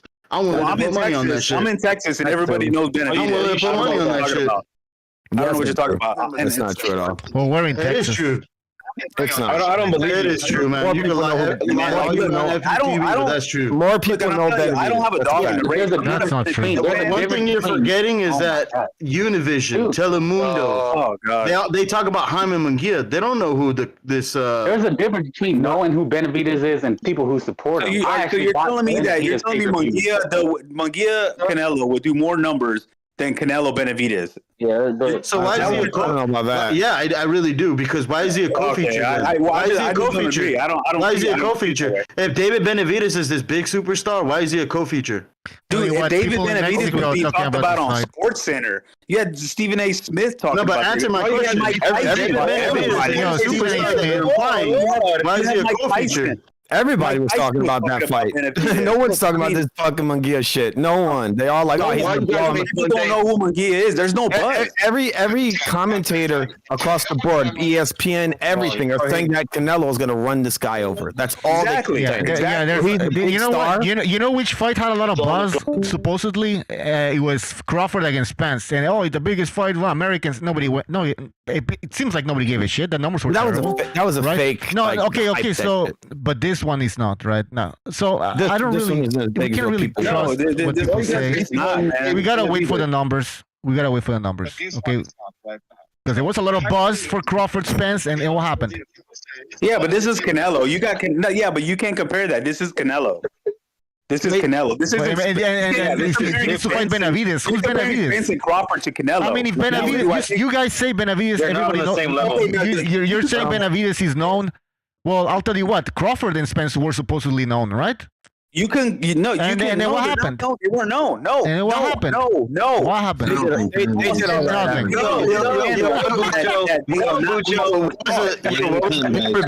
What was the pay-per-view buys for Benavidez and Underdad? What are the pay-per-view buys? Said nobody knows, so neither one is. They're just hardcore. I'll tell you what. People are going to know who Munguia is. That's just the fact. Nobody knew Crawford. Munguia is known in Mexico. Munguia is more known to Latinos than Benavidez. Bro, are you saying that David is more well known than Crawford and Errol Spence were? He's along the same level. I think he's along the same level. Wow. You're incorrect. Then you got the crossover star in Canelo. No. So you're incorrect, sir. Benavidez is fighting in the undercard of Tank Davis. I don't. That's. Yeah, I mean, that's because he had shitty management. Fucking superstar. Oh, there you go. I agree. Shitty management. Errol Spence has had way more eyes on him, dude. Crawford has had way more eyes on him, bro. David will not sell 700,000 pay-per-views without Canelo, bro. Yeah, I'm not saying that. Look, I don't have a dog in the race. I don't like Canelo. What you're saying is incorrect, bro. You love Canelo. That's the difference. Like, you love Canelo. I love Canelo. That's what happens. But Canelo can't crack 700,000 fighting a month. He can't get 700,000. Hold on. That's irrelevant. That's irrelevant when you're talking about. Hold on, though. That's irrelevant when you're talking about who's more well known between Errol Spence, Crawford, and David Benavidez. I'm just saying, Benavidez is a bigger fight than Munguia. I don't know why that hardcore to the hardcore fan. I don't think it's even an argument. Nobody talking about Munguia. Nobody knows. Nobody cares. More people know Munguia's name in Mexico. No, they don't. They don't. You're telling me. Yes, they do. Univision, Telemundo, they talk about it. Okay. They don't talk about David Benavidez. You're fucking capping. You don't even watch the Spanish news. You're just making up a narrative. You guys, nobody can understand what the fuck is going on. Too much talking, man. Hey, you're telling me on Univision, Telemundo, but yes. What about Mike Tyson, ESPN? They're talking about Benavidez. You got Charlemagne talking about Benavidez. More people know who Munguia is in Mexico than people even know who David Benavidez is in the U.S. That's a fact. That's just a sad fact. It's a bigger fight than Whether Munguia. you accept that or not, that's on you. It's Munguia. Munguia is not a bigger fight than Benavidez. I'm sorry. Yeah, when it comes back and it's got 400 buys, we'll just say, yeah, he's a big star. No, I'm not saying he's a star, but neither is Munguia. I don't think Munguia is a star. He's not. Okay, they're both let me stars. put All right, it in come on. perspective. Munguia headlines his own cards, bro. This guy It could be a good. Nobody Yeah, shows but up. all kinds of bums Wait, are you headline trying to cards. say that Crawford is equal to Benavidez? Is that what you're trying to tell us? How many Munguia fights have you done? That's what he said. No, no, That's what he said. Munguia fights. How many have you been to? Crawford's far more No, boring. I'm going to put it in perspective. Look, I've been this to guy five. said that How many Crawford and you been to? Benavidez are on the same plane. All right, one at a time. Hold on. Let Frank go in. He has to talk. Let Frank. Yo, hold on, baby, Uno, whatever your name is, stop yelling. Or I don't know what the fuck you're saying in the background. All right. Okay. Did this guy say that Benavidez and Crawford and Spence are all on the same plane? You're saying because that's what you're saying, they're on the same plane. Yeah, it's about. It's not far. It's not too far. It's not too far off.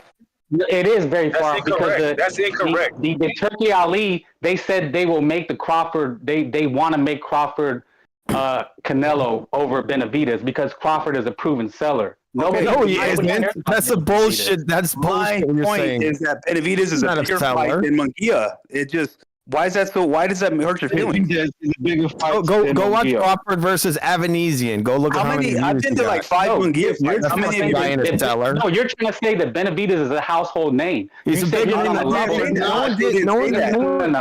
said that. No one gave a fuck. You're trying to compare him to Crawford and Spence. Help your argument, but I didn't say that. Dude, Crawford's not a pay-per-view star. You're He's trying to not. convince us that he's a household name. I didn't say that. You're trying to say I said something. You're trying to say it'll be the best fight, and it's not. I'm not what I'm saying. And I'm saying Benavidez is a star. No, is he a bigger name than Munguia? Yes. Hold on, bro. So how many? Hold on. Let me ask this dude. How many pay-per-views did David sell when he was headlining? Okay, how many did Munguia? How many did Munguia? It's always about. I want to know how much did Munguia did against Ryder. Not a pay-per-view.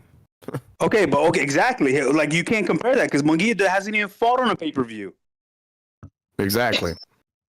Yes, he should be. Yeah, I don't think Benavidez deserves to be on pay-per-view. To be honest, yeah. Just look at his numbers. And I'm not saying Benavidez is. I'm just saying he doesn't have charisma. It's a bigger fight. Your dumbass is really trying to say David's a star because he fought on pay-per-view. Exactly. That doesn't make sense. I didn't call you that. I think the numbers. Guys, the numbers. The numbers show us the pay-per-view sales for the Benavidez fight. That demonstrates that this guy does not deserve to be on pay-per-view because the numbers suck. He didn't. Exactly. And I agree with that. All right. He shouldn't have been on pay-per-view. He's at the PBC and they don't know what they're doing. My thing is, if we're having let's compare the conversations, okay? If it was Benavidez, you would have half the people split saying Benavidez is going to win because of yada yada yada. If with this fight, you have a lot of people saying, well, maybe Munguia can maybe. Nobody's giving him a shot. Bucho, I got a question for you. There's no injury. We know a lot of people are giving Munguia a shot, bro. Benavidez being incorrect. You're being incorrect again. Yo, hold on. Nobody's picking Munguia. I'm sorry. What was some more pay-per-views? Canelo Benavidez or Canelo versus Crawford? What's our Benavidez? Benavidez. Oh, against Crawford? No, against Crawford. You got Mike Tyson talking about Benavidez. You got who cares? Like, listen, Mike Tyson. Mike Tyson is what about Mike Tyson? You got Floyd Mayweather talking about Benavidez. Listen. Dude, calm down. Listen for a second. Just from an accolades perspective, don't you think the two-time undisputed champion versus Canelo sounds a little bit better than Benavidez? I think Crawford's a bigger fight than Benavidez, but I don't like it. I don't know why it would be. Well, we're not talking about what you like. We're just talking about what would sell better. Yeah, it would. I agree. Okay. Crawford would sell more, and Benavidez would sell like second place. Third place. I don't know why you guys, because you guys, there's some Canelo fans on here, and dude, I don't have a dog in the race. That's why I don't care about it. You keep saying that. So you're just a saying hater. the truth. Yes, you do. I'm starting to think you do have a dog in the race. You do have a dog in the race, man. You just said you're a Canelo hater. No, well, listen, it's true. It's true. One fight would do more than the other, and I think the Crawford fight will probably do over 1 million, and the Benavidez fight might do about 900,000. It's marginal, you know. I think they're both big fights. Okay, Madrazos. My question to you: what's bigger, Benavidez or Munguia versus Canelo? Oh, hold on. Where's the intrigue? He's asking me. I think the Munguia's fight will probably do more numbers. Okay, we'll see. Yeah. Okay. Did you ask him who's bigger? Just because of the fan base. Just because of the fan base. Because more people know. More Mexicans know who Munguia is, and I think. Okay, well, I've seen Munguia fight like 5 times live, and I'm telling you, like the last fight was the only fight he had a crowd. He's never drawn a crowd ever. Oh, really? I go to a lot of fights, guys. I used to cover fights for the Boxing Voice. Well, you know what? Well, then I stand corrected. I Benavidez is clearly the bigger fighter. That's just a fucking fact. This whole thing about Munguia being a star is absolute bullshit. I'm not saying he's a star. I would. He's not. He's not a star. There's no intrigue. He also has no like character. Guys a star. Again, we're splitting hairs here. Like, which guy's more popular? Maybe. No, you're talking about money. One's more popular than the other, but neither one is a star. Like, okay, but who has more intrigue? Who has more intrigue, Benavidez versus Canelo, or Munguia versus Canelo? What's going to excite you? Obviously, Benavidez versus Canelo has way more intrigue. Everybody's worried about Saturday. And that's only because of the Hey Canelo campaign. I don't know. Let's be real. I don't think it's because of the smear campaign. That's true, Mark. That's true, Amok, because look, the same people that want to tell you that David is the best fighter ever, that he can beat Canelo, are the same people who are like really hoping that Ryan Garcia's B sample comes back fucking You can't generalize like that. You can't generalize. Yeah, you can, bro. Yeah, you can, bro. The mainstream media has their fucking opinion, dude. It's obvious. It's obvious which way they lean, dude. Dude, Ryan fans have nothing to do with Benavidez fans. Ryan's fans are YouTube teeny boppers. What are you talking about? That's not true. I wouldn't say that. Benavidez fans are usually PBC fans. And so are all of you guys.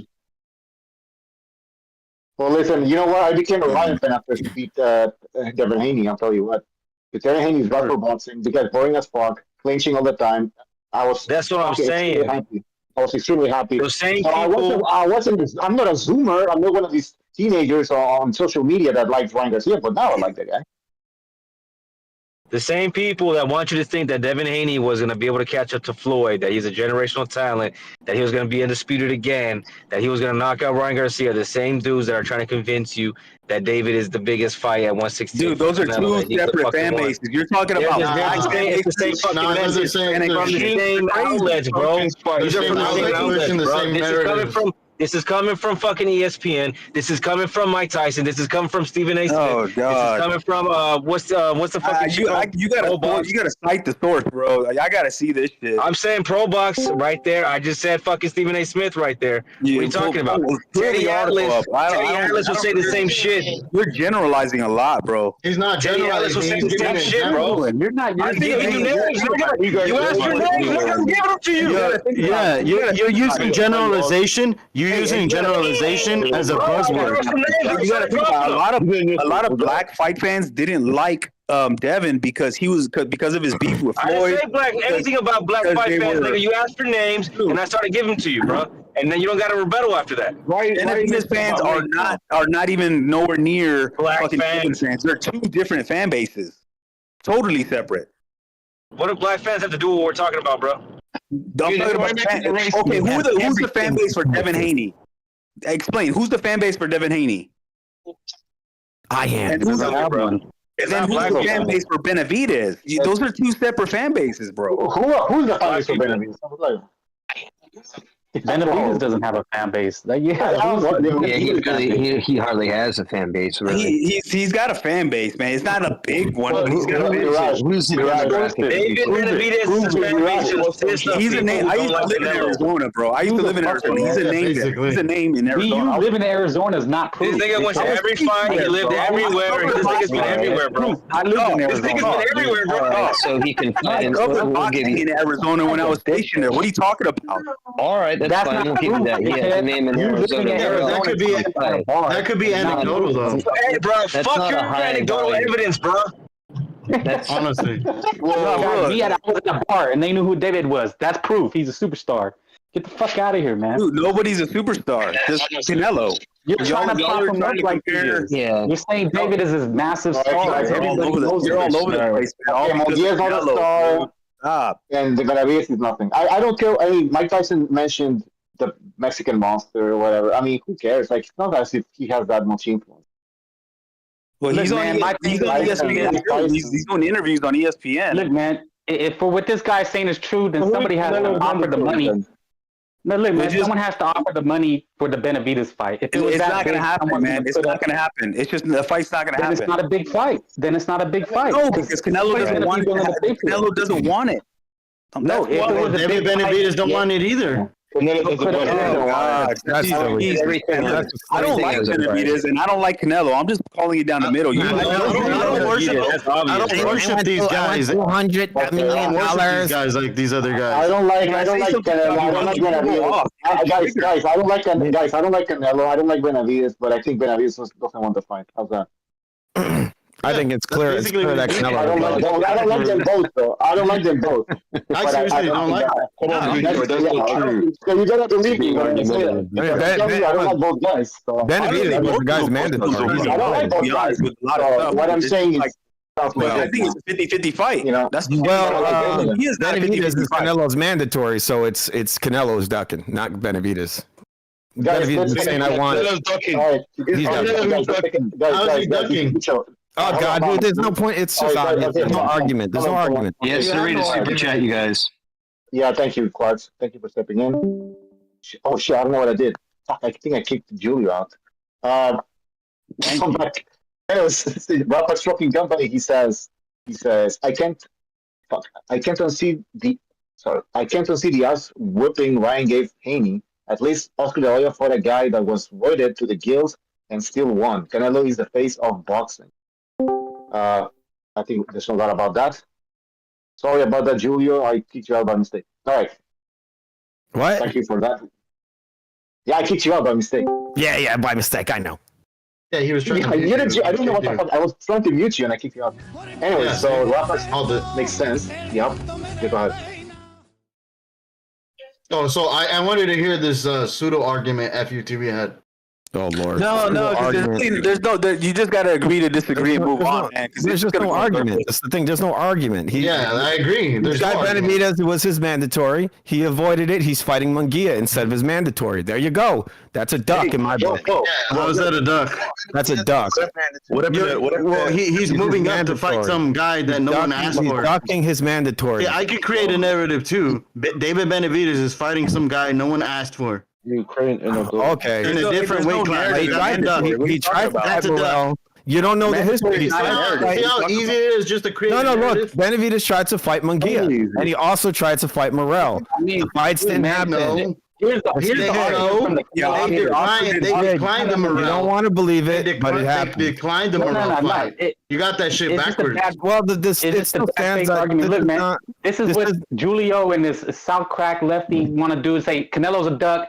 You're clever, bro. You're clever. I will not be forced to fight him. You're so clever, dog. You're so clever. I will not be forced to fight him. Here's the difference. You're confirmed haters, and if anybody says something bad, oh God. Okay, now I know you're a youngster because if you, I don't know, you said you're a Canelo That's how I know you're a fucking hater. I don't understand what happened, youngster, bro. You're still way behind the years. You said yourself, you're a Canelo hater. That's your own word. You said I'm a Canelo hater. What is this? The LDC? You're gonna use hater? Debate like a man. No, you hold on. How old are you? Teddy is king. I'm trying to tell this guy. Look, you said that you're a Canelo hater. Yeah, We're just trying to talk. We're just trying to talk. All right, guys, I have to mute everybody now. Come on. All right. Yes. Yes, there's people. I mean, Southpaw left is being accused. Southpaw left is being accused of being a Canelo hater. But then again, Southpaw, you did say that. Oh well, you like Canelo. You said that to Never Sobers, as if to like try to, what's the word? Downgrade his argument or like. Well, I'm not calling him a hater because that's. But I can understand if you're favoritism. I said out of his own mouth, he's a Canelo hater. I heard him say, "I'm a Canelo hater." Oh my God! I said I'm quoting you, bro. I'm quoting you because that's how young. That's how you young. No, I heard. Oh, you're a hater. You're a Canelo hater. Oh, you're a hater. How old are you? Come on now. I'm just curious. No, you. Oh my God, are you retarded? I heard you say you're a Canelo hater. You said out your own mouth. I didn't say that. I didn't say that. But how old are you, bro? Really? How old are you? I say that. You gotta move on. Let's move on. Look, you're in your 20s, bro. Like, just go, like, learn some shit first. Move on. The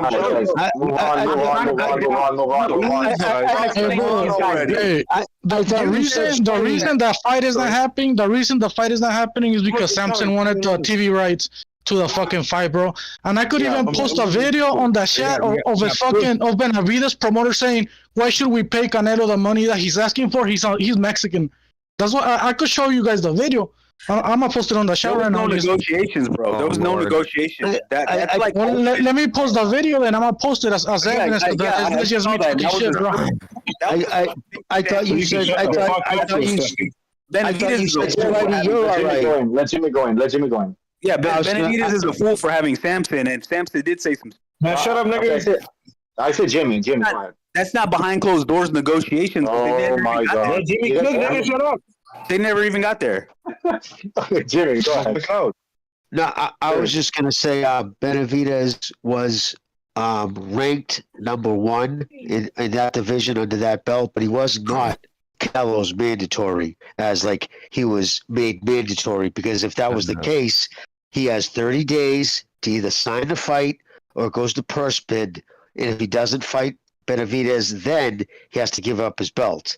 The thing is, Suleiman offered to make the fight. He said, I will make the winners of these fights the mandatory.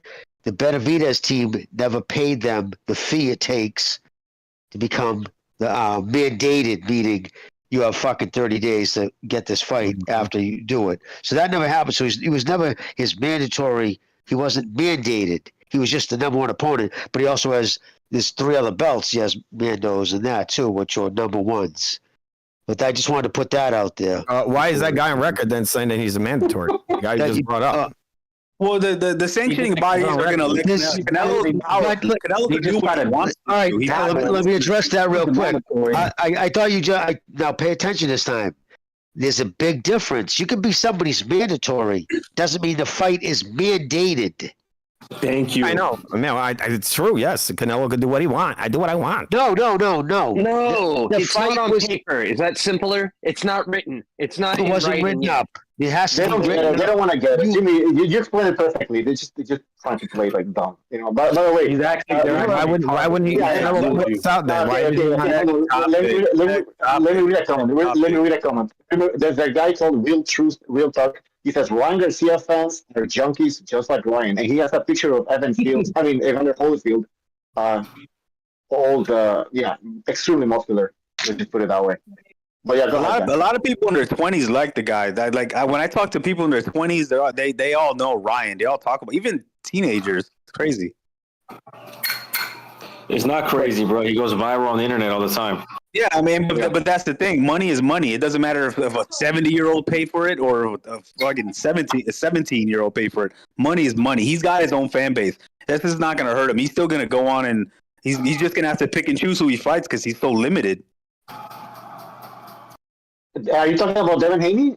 No, I'm talking about Ryan. Yeah, Devin Haney has to be careful too, but I think Ryan has to be careful too because now not only is he limited, now people are going to want him to take drug tests, but he can demand so much money, he can probably say, no, fuck no, I'm not going to do drug tests. You either take the fight or not, and he's that powerful where people are just going to have to comply. Yeah. I don't think Crawford and Errol Spence were drug tested, were they? When they fought? I don't know what agency did that one. The problem is you won't be able to have any sanctioned fights because if the sanctioned body says, get drug tested, then he has to. I mean, it's boxing. They could probably just pay someone off not to ask. I don't know why we're talking about mandatories. Munguia is not a mandatory. Charlo wasn't a mandatory. Triple G, 40-year-old wasn't a mandatory. That doesn't matter. Doesn't care about mandatories, That's not the point. He picked. Wait, were you the same guy that said Ryder wasn't a mandatory? I mean, look, Canelo cherry picks his fights. That's he doesn't care, man. Yeah, let's stop playing this cherry picks his fights. That's what you said. Ryder wasn't a mandatory, and you were proven wrong. He's correct. You said Yildirim wasn't a mandatory. Amir Khan was not a mandatory, bro. He was a mandatory. Yildirim was Benavidez mandatory, but he lost the belt. No, he's just Canelo didn't. So the guy David Benavidez fighting is Yildirim was a mandatory, and they didn't like. He's going up in weight. I mean, Yildirim was a mandatory, right? Did you like that? Yep, that was a mandated fight. Did you like that fight? No. Did you support the fight? Did you? I enjoyed it. He's fighting a mandatory. I didn't like the fight, but it was a mandatory. I wasn't bitching about it. It was a mandatory, right? So all these people bitching about mandatories, they should be happy with that. I mean, look, man, people hold Crawford in regard. He got stripped for a duck and boots in this. I mean, you can call it a duck. You can say he just didn't want the fight. It wasn't money. But the same thing happened. He gave it the belt. He got stripped. Are you going to call him a duck? I mean, these things happen. I will. Yeah, I will. He ducked. Okay, well.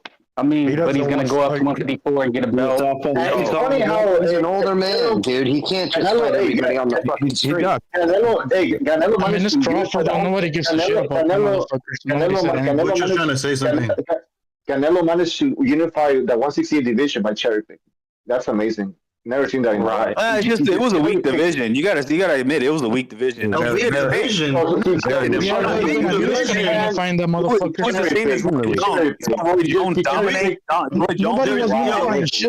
Nobody give a fuck about 168 until Canelo got there to tell you. I mean, he's everything you need to know about. No, it's a weak division. Crawford's division, bro. Everything, dude. That's a weak division. If this fact lefty, if it was such a weak division, why didn't David unify? Why didn't Plant unify? Yeah, exactly. So easy. And you have Heyman, and by the way, you have Heyman on your side and all that, right? You don't just say the most ignorant things. It was a weak division. Yes. Crawford in a weak division at 140. You're trying to tell David. This dude doesn't make Canelo. He doesn't have a dog in any fight. Hey, look, this dude doesn't have a dog in any fight. He has something negative to say about Canelo. I blame Benavidez for making terrible. I blame Benavidez for making terrible decisions with his career. The division was weak. It's Benavidez's fault. Are you guys fucking retarded?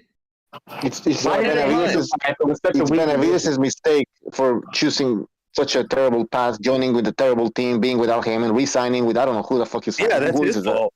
That's his fault. It's completely his fault. That's his fault. And you know what? He tried to go with Top Rank, and the thing is, they threw him back into litigation because he tried to leave Samson and Top Rank. But the shitty thing is, they fucking brought him back because of the contract. So he tried to do the right thing at one point. But I don't even knock Canelo for being in a weak division. It's not his fault. You can only fight the guys that are there. Wait, how's it a weak division? I can give you a list of names. It's a cherry pick. Of how many people? It's not a cherry pick. It's just that, hey, I can give you a list of names. Was there for the people Benavidez should be fighting. That is your opinion, bro. Everyone disagrees with you, by the way. List the champions at 168 that he beat. I can list challengers. How about that? I can list challengers. Just like Benavidez is that he could be fighting and he's not. You want me to list them again? That's it. He's on a different timeline. Here's the thing, though. David Benavidez is part of this weak division, so it makes sense. He's not the real deal. He's barely moving up, bro. He's barely moving up. Should have moved up a long time ago, bro. Smith, part of this weak division. Y'all rate Smith. He's one of the top guys. That's why this guy won't. Well, some of these other guys too that were champions. Smith. So why are we talking about 3-4 years ago? Well, somebody was bringing up Amir Khan. I'm talking like they were cherry picking. They were bringing up Amir Khan. How far did they go in time? Like how far back? Come on. Billy Joe Saunders. I mean, Like, a lot of I mean, they go way back. When it comes to Canelo, they go all the way back to like. So was Broner. In 2013. Broner was like a 4 division champion. Yeah, and Broner is a good win for anybody, bro. What the fuck are you talking about? Broner was too. Like, there's a lot of multi-division champions. Look, bro. Hey, check it out, bro. Check it out, bro. Southpaw, you say you don't have any dog in any fight, bro, but you go find something negative. Good one for Maidana, bro. Negative in every fucking comment about Canelo, bro. No, because you're triggered. Because I get it, you're a fan, but I'm saying it's not Canelo. Everything you're saying, bro, I'm just saying it was a weak division. It was a weak division. It's not a good one for Maidana. When Broner was undefeated, you guys get real triggered, man, because you're fucking fanboy. Stop. See, this guy said you're fanboy. I think you're fanboy. I think Southpaw is Canelo hater, to be honest. I mean, you can say that you're not, man, but here's the thing. Your claim, you act like exactly. You don't like him. You keep saying that, so you know. I mean, honestly, you might be biased. You might be biased. Okay, let me list the guys what you're saying. Let me list the guys that like. The guys that are like really that. And I think everybody else. I think Southpaw gets triggered. I think Southpaw gets triggered when we start mentioning Canelo's accomplishments, and then he starts to. Well, I mean, it's a weak division. It's a weak division. I get triggered because you just say flat out lies. Like there's nobody at 168. That's a flat out fucking lie. No, I give you a list of names and then you ignore it, and then you try to create a narrative full of lies. That's why I got triggered. Because you're blatantly lying. There's one undefeated 2 division champion, bro. He brings up Broner. There was no way. It was a good win for fucking Maidana when Broner was undefeated, bro. What the fuck are you talking about here, bro? Everybody got belts. Look at Barrios. Barrios is going in with the belt. How? Because there's too many belts. Everybody's a fucking champion. Barrios is not undefeated, bro. Barrios is not undefeated. Billy Joe was when he lost to Canelo. Belang is undefeated. Belang is undefeated. So what? Belang is undefeated. Doesn't matter. And he's not a 2 division champion. Billy Joe was a 2 division champion, bro. What the fuck? Billy Joe, Caleb Plant had a decent career. I know you got more critical thinking than that. Billy Joe Smith was all right. 168 belt. Can somebody tell me? He was like a B level. He was good. Won the fucking tournament of the fucking C level, dude. We're just like omitting. We're just omitting. C level UK fighters, man. You C level, dude. They were legitimate champions in the weight class. So if you don't like them because they're from the UK, I don't know. Who did Billy Joe Saunders beat? They were also undefeated, bro. He beat and undefeated. That's the whole combo. And then fought Canelo. But these guys don't like him because they're from Europe or whatever. Who gives a shit where they're from, bro? Exactly. They held the freaking. No, I see, and that's the thing. You gotta stop putting words into people's mouth. He's talking about Mirage. He's talking about Mirage. Mirage saying Eurobomb. Why is Billy Joe fucking Plan and all these motherfuckers weak ass champions, bro? When they were fucking. Honestly, bro, but that's not Canelo's fault. To do these things, but if it was so easy to do these things, then Boots Ennis would be undisputed 2-time, have 4 belts already. It's not easy to do any of these things. So exactly. The same thing happened with Crawford at 140. No. It's not the same thing. It's not the same thing. I mean, this guy unified in 2 fights. Roy Jones was dominating. Who was he fighting? He was fighting D-level guys. Crawford dominated the division in like 3 fights. Crawford never defended undisputed, bro. He fucking vacates his belts. He's a pussy, bro. Canelo talk shit about him all you want, but he's fucking defending the undisputed straps, bro. Nobody else is doing that shit. Crawford's a pussy? Yeah, because he's vacating the belts instead of fucking giving fucking Boots a chance, bro. I don't know who's the hater. Why is Clout defending undefeated?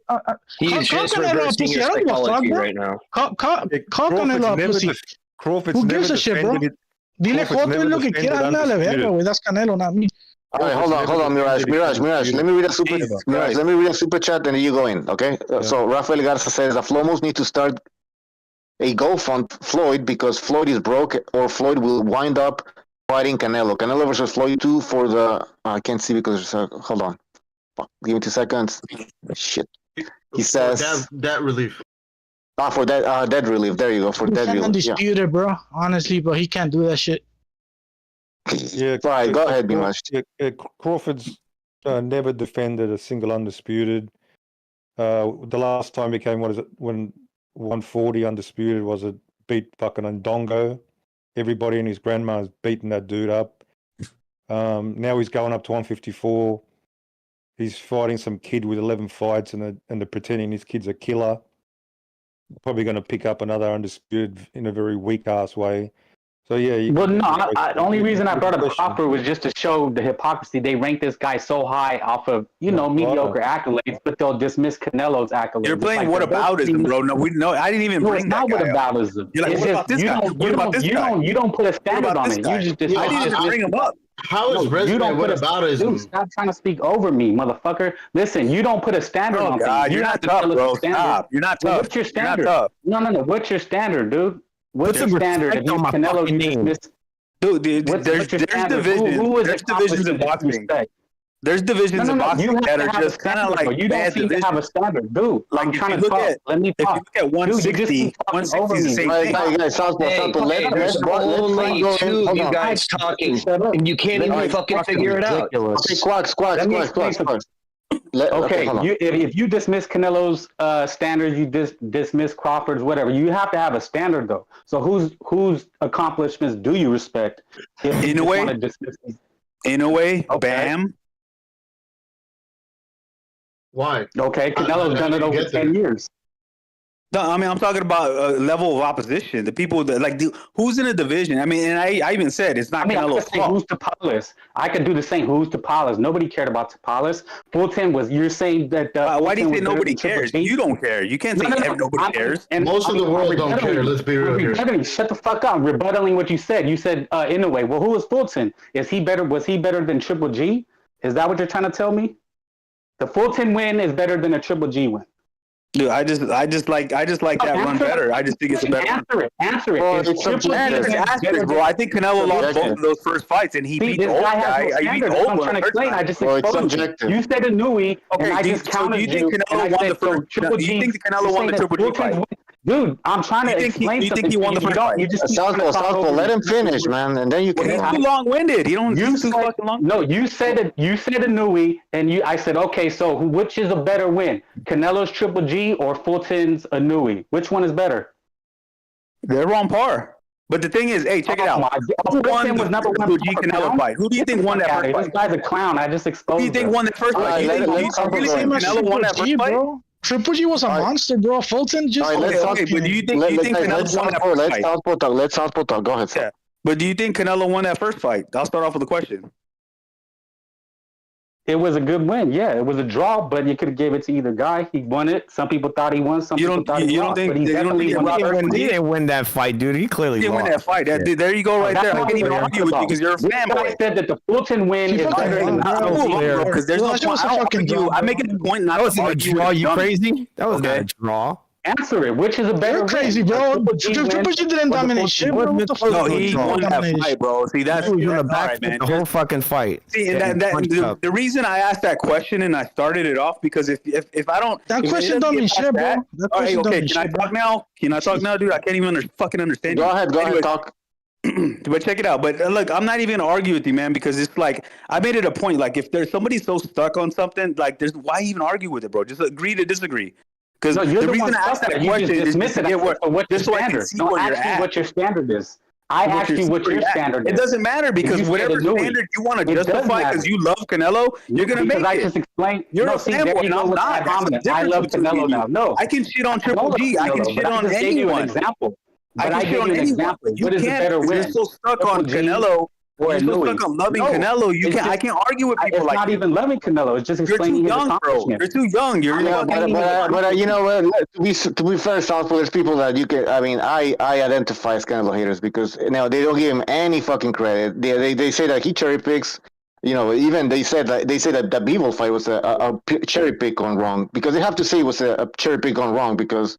You know, they have to give him props. I give him props on defeat. And then they say that the 168 division was weak. You know, and if Canelo accomplished all of that at 168, then what the fuck has Benavidez accomplished in that weak division? Much less than Benavidez, bro. So I mean, Benavidez hasn't been doing. Benavidez has been his whole life in a weak division and hasn't even outshined Canelo. So I mean, that was Benavidez get dropped by fucking Gabriel, bro. I never seen fucking Munguia get dropped. I seen Munguia defend his fucking title. I never seen fucking Benavidez defend the title. I didn't bring up. So Benavidez is knocking out all these people in a weak division, and people are impressed by it. And then you know what? They start dreaming, or they start believing that Canelo's afraid of this guy. They're afraid. They think that Canelo's afraid of a guy in a weak division in Benavidez, in a weak division who's stopping all these fighters. But you guys are saying it's a weak division. So is that even that impressive? You know, so let's calm down with Benavidez. It is kind of. I'm on multiple divisions. I've only seen Benavidez on one division. The one that this guy's calling a weak division. Okay, but like, can we put things into perspective? Benavidez is in a different. You thought Sonny Edwards was a killer. Benavidez is in a weak division too. So you gotta let other people talk. God damn. No, I'm speaking now. Benavidez is on a different timeline than Canelo. I am speaking to you again. I'm saying.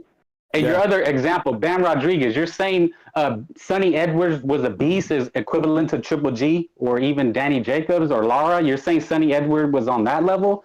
I mean, that was the example you gave me. Look, you can only fight with whoever's there. That's my point. Then. But you equivalent it. You say Sonny Edwards was a massive killer. That's as good as a Who said that? Who said that? That's what you're saying. You're saying that's the standard. That's where you go wrong, little buddy.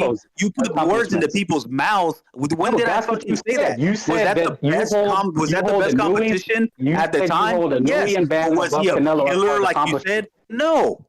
He was just a difficult style. I never said he's always a killer. Sonny Edwards win. That's probably arguably Bam's best win. See, that's what's wrong with you young people. You put words into people's mouths just to help your own argument. What you said. So no, that's what you said. I said, give me a standard that you hold. All right, guys. Let me interject here. This is Bucho. I'm just gonna read a super chat. Sean Anthony, thank you for that super chat. He says Inoue is in a weak division. All right. Well, there you go. I mean, you can say whatever you want. You can say whatever. I mean, that's what people are saying about the champion in that weight class. So it was kind of weak, if you ask me. But whatever. Can I ask you a question? When Crawford went undisputed at 135, was that a strong division? Don't you dare talk about Crawford. When Crawford went undisputed at 135, was that a strong division?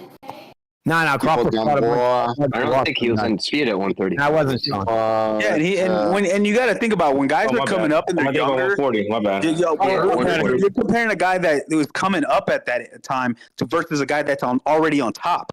You know what I mean? Canelo was coming up to 168. You guys know this. You guys know this. Canelo went up to 168. He didn't start his career at 168. That's like comparing bands, bro. That's like comparing bands. What's the difference? What's the difference? I mean, it's not though, bro. It's not though.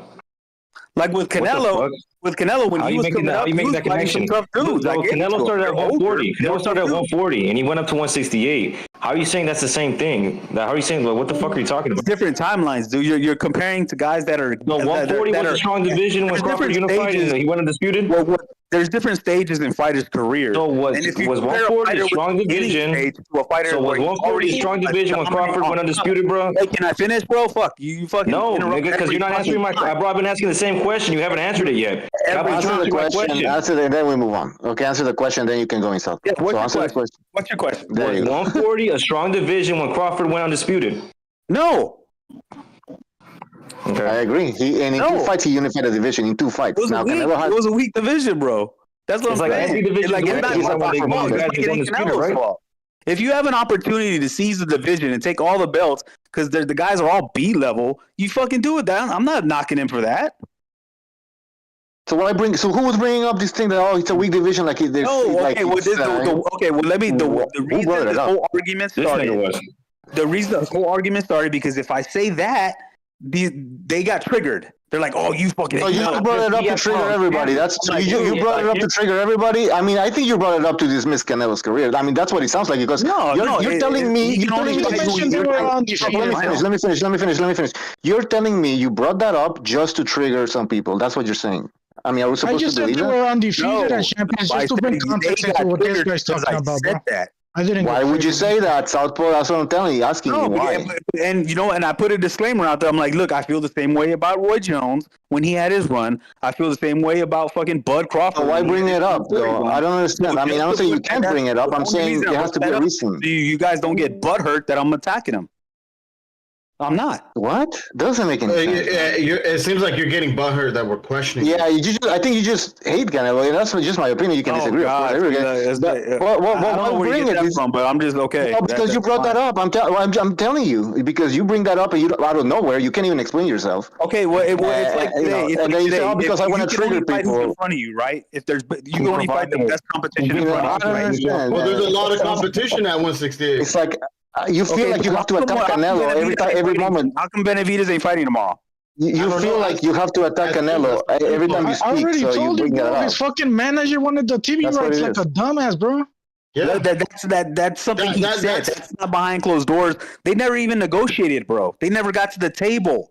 You can't say that. It didn't have to because Eddie Hearn repeated it, and Benavidez's team didn't deny it. Okay, what was the context for the TV rights? Can you tell me? The TV rights, what he said we want the Amazon to put on the show. We want TV rights in the U.S. If Canelo goes to the zone, right? Yes, this was all in context. If Canelo goes to the zone, as it were, what happened was Canelo ended up getting Canelo at the zone now?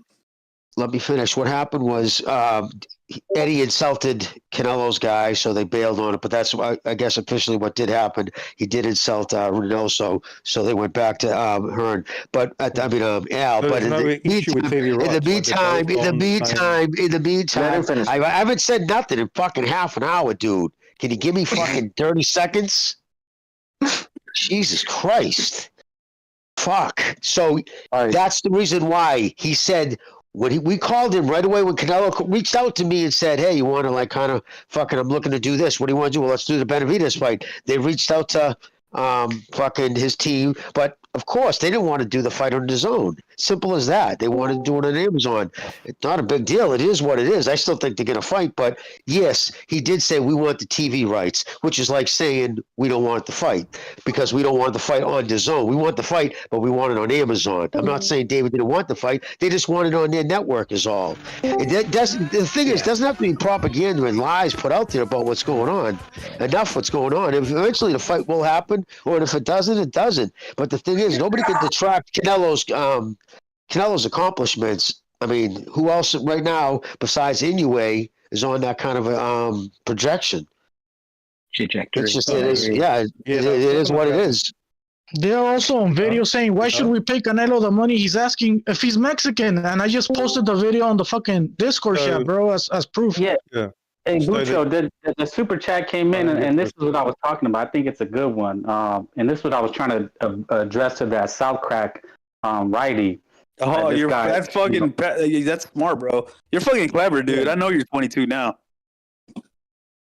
So I mean, that's what I've been basically trying to get to this due to this dense, retard. But go ahead, dude. I've been to more Canelo fights than you've probably fucking watched live, dude. Stop. All right, let me interject here with a super chat. Hold on, guys, please. Just let me read a super chat. Marty McFly says Canelo's body of work is unmatched by any active fighter, plain and simple. If appreciating that makes you a fanboy, enlighten us fanboys on who we should be wasting our admiration on. That's not the argument, and I agree with that. There is nobody else that's on that level. If you shit on every Hollywood movie, if you're like, that sucks, bro. According to Southpaw, everyone fucking sucks. Every undisputed one was trash. No, I'm just saying.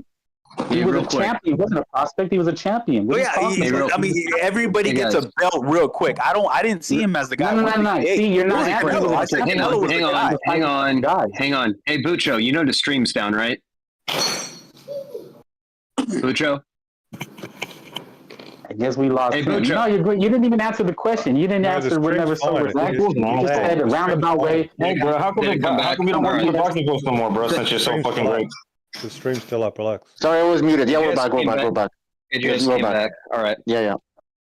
All right, guys, one at a time, please. One at a time. Hey, Clarks, please help me interject here. Just say okay, you go. Go ahead. You got it. Go ahead, guys. If you want. Or no, go ahead. Who had the floor last? Well, this guy, I'm gonna go because this guy is saying that he tried to argue that David was still working on his career, and that was 4 years ago. I mean, he was a champion. No, so I what do you mean mean he wasn't a marquee guy yet. Bro, He's let still him coming finish, up. bro. He's still making his bones. Let him He finish, hasn't- bro. Damn. Even to this How is day, he he still hasn't making hit his his bones prime. if he's a champion? How is he still making his bones if he's a champion? Dude, Once you're a everybody. champion, you Barrios should is a be champion. Barrios is a champion. Barrios Make is it not make a sense. Has fought world level competition. So Make what? it make sense. Barrios has fought world level competition. So what? For him, champ though. Barrios, Everybody's I'm a not sure he's champion, bro. That's the thing. He's like, it's all these baby titles and all these B level titles. But the thing is, if a guy's still coming up, and I can understand why Canelo would say no back then, because Benavidez is still coming up. He's like, nah, why fight him? He still needs to come. That's like him fighting Morel right now. If Canelo said no, I don't want to fight Morel, I would be like, I understand that, because Morel still needs to make his name. He's still coming up. That was where Benavidez was back then. So there's different timelines, bro. There's different stages to these careers, and you know this. This isn't the fucking boxing multiverse, bro. There's not different timelines. There is different timelines, different stages. There's different stages of your career. You know what I mean? Where you're coming up, or you're the man, or you're on the cusp of. No, Tio fought Loma in a 16 fight. Tio fought How old is Loma in a Benavidez? 16. How old is Benavidez? How old is he? 27. 27. Jeez, okay. He's getting old. I mean, How long he was prime. Yeah, how long you guys gonna wait? At the age that Benavidez is South Crack is saying he wasn't ready, Devin Haney became undisputed. I mean, what do you mean there's different stages? Once they become a champion, you're pretty much expected. Benavidez was, if you say Benavidez was not a name today, he was a no name back then. I could see why they would say no, not yet, because Benavidez back then was, dude, nobody, like, he was hard. He wasn't a name at all, like, period. So I couldn't see it back then. What are you talking about? Then why did he make his name in Unify? Because you said it was a weak division. You said Canelo got a weak run. I'm talking about the run. I'm talking about the run. I'm talking about Billy Joe Saunders. I'm talking about. Okay, and if David is this guy, why didn't he unify in this weak division? Like, then why didn't David unify? All right, guys, breaking news. PSK just notified me, and it is true. Arthur Beterbiev versus Dmitry Bivol postponed due to injury. Apparently, Beterbiev suffered an injury. Yep. He always gets injured. Bullshit. All his training camps, bro, like the last 3 training camps, he got injured and he had to postpone it, bro. I think Bivol's gonna Probably get a him, wrist. bro. I'll bet you it's a wrist injury. Well, basically, Bivol's gonna fight a 40-year-old grandpa now. No, it's gonna suck now. And he's the undercard is still good. I have a feeling we're not going to get that fight. I have a feeling we're not going to get it. Well, I hope you're wrong, bro. I want to see that shit, but fuck, bro, it's gonna be postponed. It should make it easier for David. David should fight Bivol. Yeah, I mean, let's see it. Fucking oath. There you go. There you go. Nah, you don't want that fight. Bivol boxed the brakes. That's a good fight, though. That's Beterbiev's heavyweight training. He's been doing it his whole career, and it always comes back to catch him. Stop it. They delayed the Callum Smith fight. Remember for a tooth fucking abscess for like 6 months, and now this again. Man, what a joke. Protectorate in the chat is asking. Protectorate is asking if the undercard is cancelled as well. I don't think. I wouldn't. I don't know, but I don't think so because the undercard's pretty good. When's the fight? How far out is it? June something. Not sure. Yeah, I don't think. I mean, it's if they only keep the card going when the main pulls. If it's like the week out, they're probably gonna just cancel it all out or postpone the fight. I doubt they'll. If it's over a month, they usually just postpone the fight. The 1st of June, June the 1st.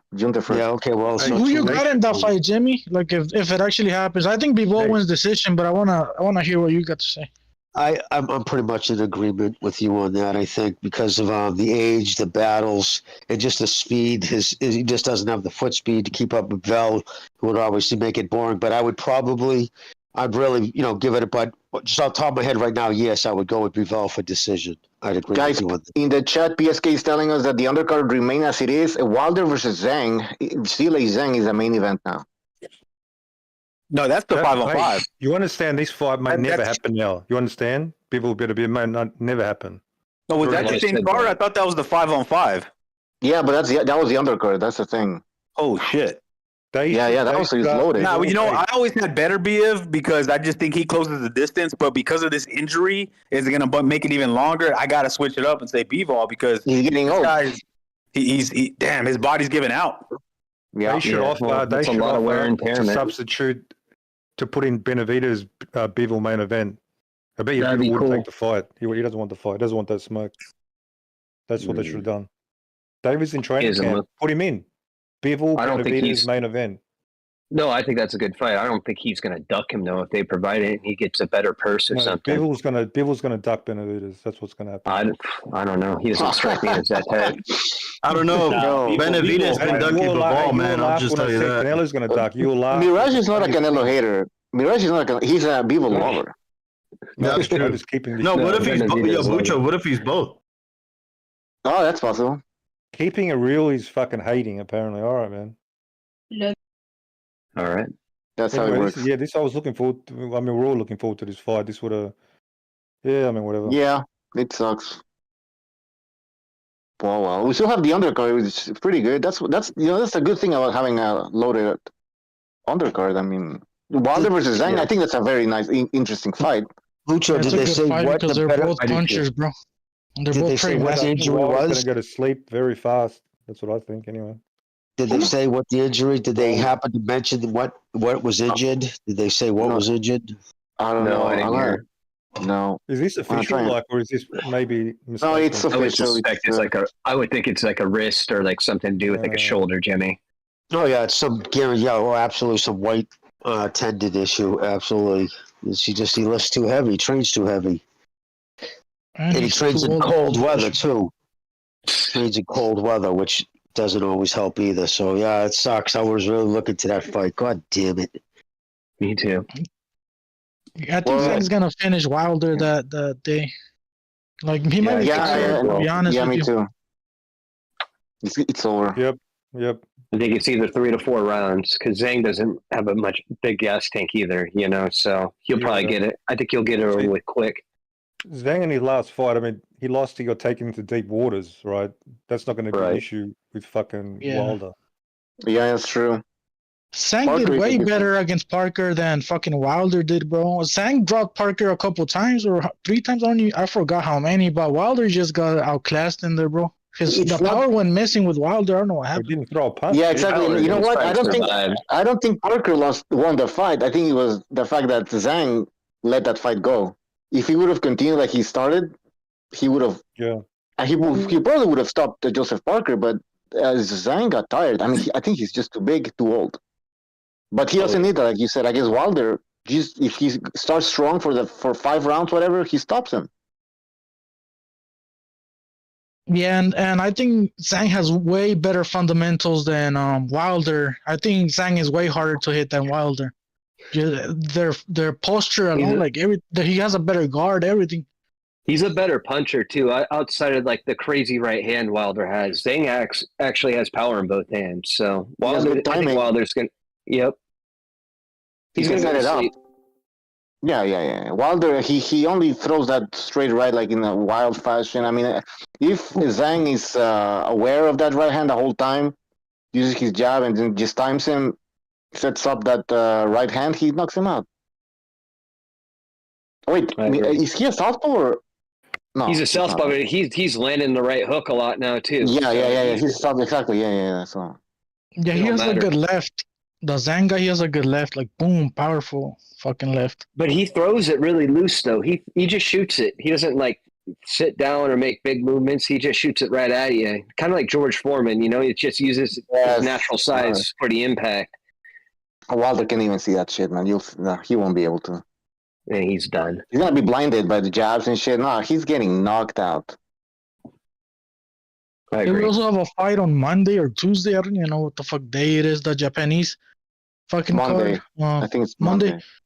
Inoue versus Nery. I think Inoue is gonna win, but I'm giving Nery a puncher chance, bro. I think Nery could pull it off if you never know. But Gonzalo was telling us not to sleep on him.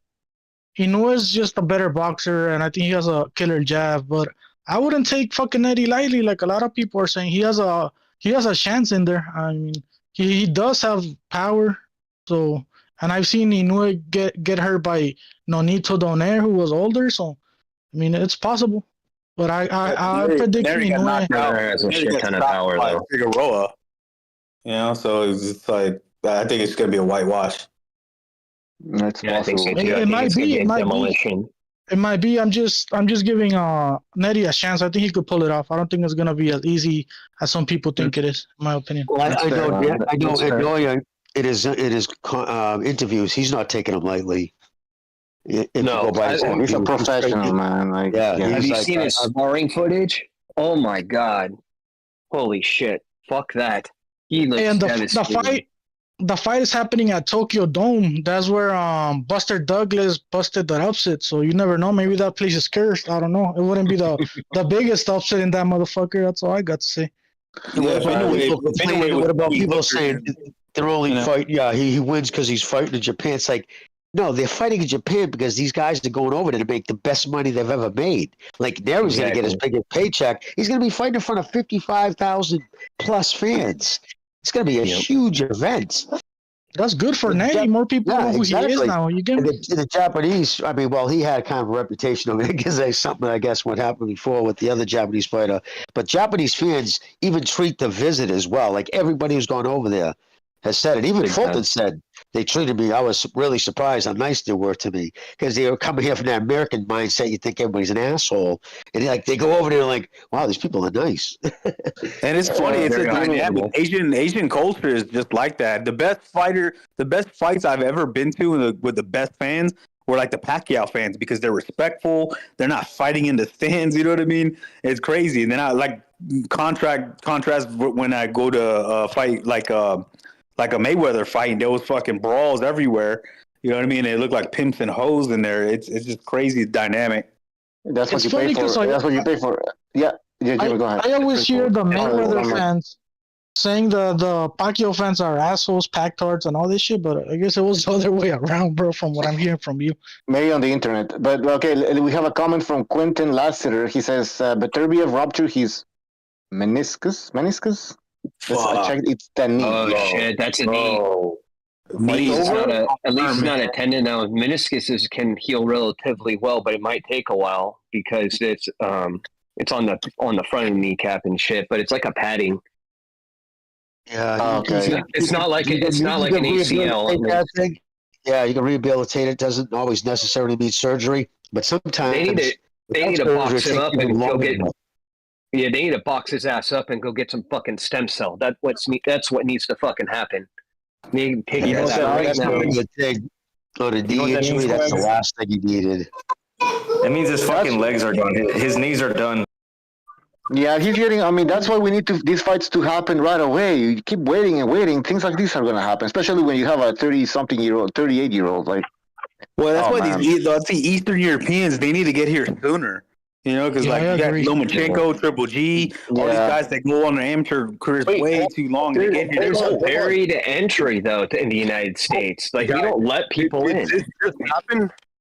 Well, did this boxers? I mean, you should just allow top level boxers to come in. You get me? Like, not make it hard on them because you know they're coming here to fight, not to fucking. Yeah, they gotta pay their taxes. No. Did the meniscus injury just happen? Is that what the news is? Did the meniscus injury just happen? Yes. Fuck! He's done, dude. He's done. It's over. We're not going to see that fight. That's what I was thinking. It's going to take at least 6 to 8 weeks to kind of relatively heal with exercise because he's older. He get a little bit of blood flow to the meniscus. The meniscus is a little tissue in between the two bones that meet up at your leg, at your knee. So I've torn it twice. And I had a radial tear on the left side, and it's not pretty. It takes a long time to recover from that. It's painful. I mean, and then after he recovers, then he's got to start a camp. So it's going to be like another year before we see that fight. Do you guys think Bivol aged them out, bro? Like, all these guys getting old? How much is the longest to fight? He literally did. He literally did. They've been champions together for almost 7 years or something. They both had champion, and they've never fought. That people let Bivol off. Bivol fucking, I think he did age him out. Yeah. No, There's an argument to be made. That's well. The problem is though with that, Bob's on record, openly admitted he's the one who put the poo-poo on that fight for the last 2 years. First it was the war, then it was he's boring. No, right after Bivol signed, Beterbiev signed with Bob. Bob started poo-pooing on that fight. He did. He put it off for like 3 years. I think it was because honestly he didn't like Eddie, because Bob really doesn't like Eddie Hearn. Oh. But unfortunately, it was him. Yeah, it was Bob. He had said first it was because he never fought anybody. Then it was because he was boring, and then it was the last time was because of the whole Ukraine war thing. Which was y'all know who makes this fight sense, really made this fight big. Yeah, but that's the same time the WBC also said they will not sanction any fights with Russian nationalists, meaning people whose passports still says that was Russian. only since the war. Even if he was a Canadian, yeah, which was over 2 years ago. That was over 2 years ago. They've been champions since 2016 or something, 2017, both of them. How hard did Bivol? Did they send a contract ever? How hard did they try to get Beterbiev? I don't think they wanted it either. Well, there's some dodgy shit happening there. Talk about Benavidez didn't unify. Oh, what about this? What about this? It comes down to the money. It comes down to the money. Yeah, but Benavidez Bivol stalled his career too. Bivol stalled his career, and it was his fault because he was waiting on Canelo. He was waiting on the money, and Bivol, rightfully so, got criticized because I'm like, look, man, like there's other fights like Beterbiev, but you're sitting here waiting on Canelo. So it's his fault too. He delayed it like a year and a half just because he was waiting for that money fight. Hey Bivol, hey now the fight's off. I know somebody who's happy to fight you, the Mexican monster man. Let's see what Bivol. Calm down. By the way, PSK says Beterbiev left Matchroom when Bivol signed to them. Is that true? Beterbiev left Matchroom when Bivol signed with Matchroom. Yeah. So Bivol's been champ since 2017, November 2017. Yo, Bivol was with Beterbiev was with the PBC, wasn't he? That could be one time. Yeah, that's a factor. You know, they don't get their guys busy. No shit. Yeah, and he's fighting a 37-year-old. He was injured for 2 years. He was on the shelf with an injury, and then that French Canadian guy who ended up suing to get out of his contract. Michel something or other, the French Canadian guy. He was the one who was in charge of Beterbiev. Yvon Michel. Yeah. Yvon Michel. There you go, brother. And he was fucking him over, not getting him into dates, and that's why he sued, left him, and he went elsewhere. Now he's with Bob. Mm-hmm. All right. Yeah, I forgot about all that. It's been such a long time now. Jeez. I'm gonna pour some liquor out tonight when I go out for this fight. Because he wanted it. Beterbiev wanted the fucking back then. He wanted Steve, the fucking trafficker, the human trafficker there, the Haitian. Donnie Stevenson. The trafficker. Yeah. Bummer. I heard the fight had a rematch clause, Bivol versus Beterbiev fight. So imagine it still happens and then there's a rematch.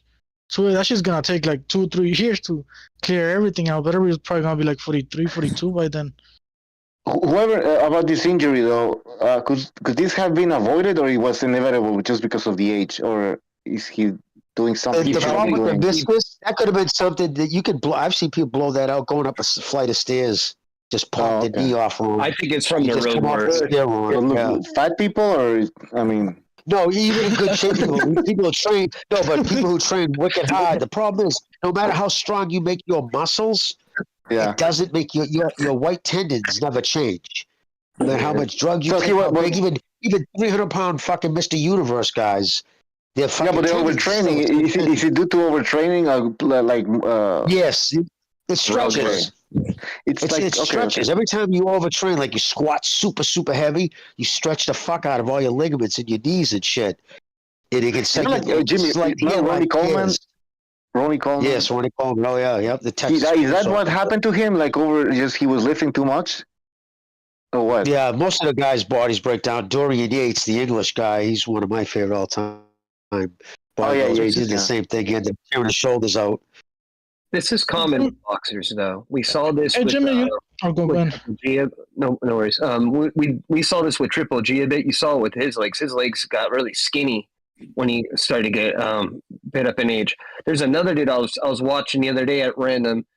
Corey Saunders, he's on a heavyweight boxer, and when he was younger, he used to bounce around. If you watch him when he fought like Vladimir Klitschko, he was almost stagnant, stuck in the mud, and they're talking about he had a bad knee injury and he couldn't do road work anymore. And I'm telling you right now, I'll bet you that knee injury, the meniscus especially, that's a padding. It's from repetitive motion of like running on concrete. I guarantee you. Ah, yeah. And basketball players probably also destroy that, right? Or no? Yep. Okay, guys. All kinds of athletes. We have an interesting comment here from PSK. He says, no rematch. Winner was signed to fight Jai Opetai at cruiserweight. Canelo was also negotiating with Turkey, His Excellency, to fight the winner. Okay, I don't know if that's true, but... I was going to ask Jimmy something. If he doesn't think that maybe this guy, Beterbiev, is constantly getting injured because he's training like when he was a youngster, like if they haven't changed his training methods to his age, because I heard that a lot of fighters change the way they train as they get older. Smart fighters do, and a lot of guys don't, unfortunately. Maybe especially train cold isn't doing that. Weather and wind trains. Yeah, I think. Well, because I was watching training videos he put out last year. I mean, he trains in really cold weather. He lives up in the mountainous areas, and he trains in that. And that with cold also doesn't help white tendons either. Yeah, he was doing clean and jerks and stuff that I would never have a boxer do. This exercise, you make him powerful, but he just didn't need to do it. But some guys just get addicted to the hard training. They're always wanting to push themselves. But that's the side effect. I think it's that Russian shit. Injured. This has been going on for years. The training? Yeah, didn't he do sambo too back when he was, or wrestling? Like they all do that.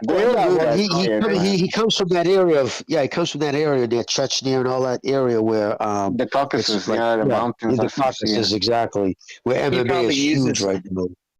He probably uses little pieces of his wrestling training still for boxing because he thinks it benefits him still. Like when people get him in the clinch and shit like that, there's certain lists that you would do to make sure you're strong there. Maybe he's doing that still.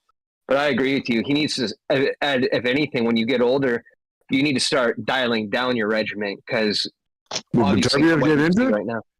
Yeah, oh my God, recognize what the hell's going on here? I'm just coming on. I'm sorry, man. The fight's off, man. This is fucked up, man. God, he fucked up his knee or something. He's how do finished. you pronounce that shit? Yeah. He's finished. That's what people are saying. Well, we said that. Yeah, he's finished, bro. Recognize. Remember, we were saying that. We were saying we're not going to know if this fight happens. I'd be surprised until the fight night. I kept saying I have a gut feeling it's going to end up being an injury. He works out fucking hard, man. That's the problem. Bro. Somebody said the Olympic training. Is that true? What do you guys think? I don't know shit about that. How, like what? What's his Russian Olympic training? What he does, yeah, like probably just like powerlifting. He works out every muscle. I guarantee you, he works out every muscle in one day. He's one of those type of guys. You tell him, no, don't do that shit. You got to calm down. He'll still do it. I almost guarantee it. Yeah. I'm sure they were taking precautions, but I mean, he's been injured so much for so long and so inactive in his age. It's just one of those things, man. Like a meniscus tear can happen like Jimmy said, you could be going up the stairs and it happens. It's happened to anybody. You're right. That should happen. Right now we're getting more news here.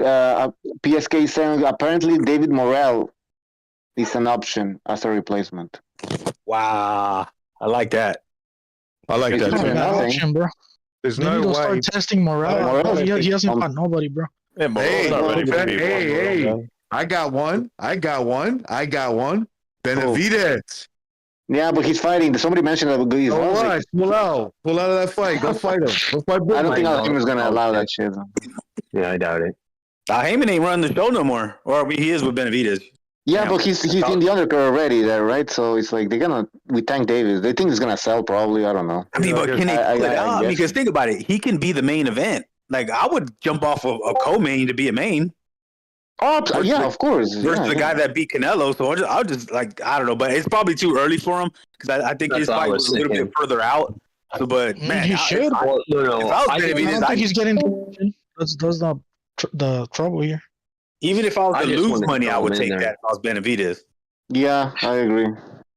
If I was his manager, I wouldn't do it. But I hear what you guys But are he has saying. a terrible team, so yeah, and he's without him. And But Morel's going to jump up to 175, huh? So he's going to leave. we haven't seen him. Yeah, we haven't even seen him at 175. Let's wait and see him against Vosik. I know he's 37 years old, but still, you know. Hey, I just want to say, don't be so quick to count Beterbiev out. He got injured before the Smith fight, and look at what he did to Smith. True, but wasn't that like a 38 jaw now. infection or some shit like that? So it was a different type of injury. I mean, I'm not an expert on either, but these guys are making it sound like he's not gonna recuperate quick for this one. Well, there's two He's options. going to be Either postponed surgical, for sure. Yeah. Yeah, surgical. You're looking at 6 to 8 weeks of rehab, and then you're gonna have to go through camp. Even if it'll take even longer if you do it without surgery. If you just rehab it back, it depends on how much of the cushion's gone.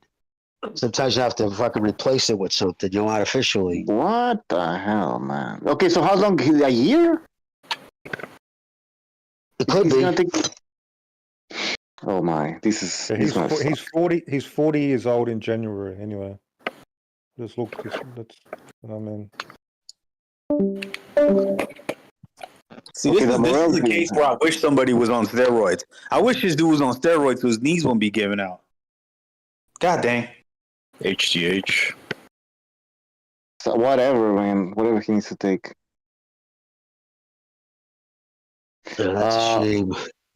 PSK says Morel was also fighting for the WBA light heavyweight intern on the Crawford card, so may naturally make sense if the rumor is true.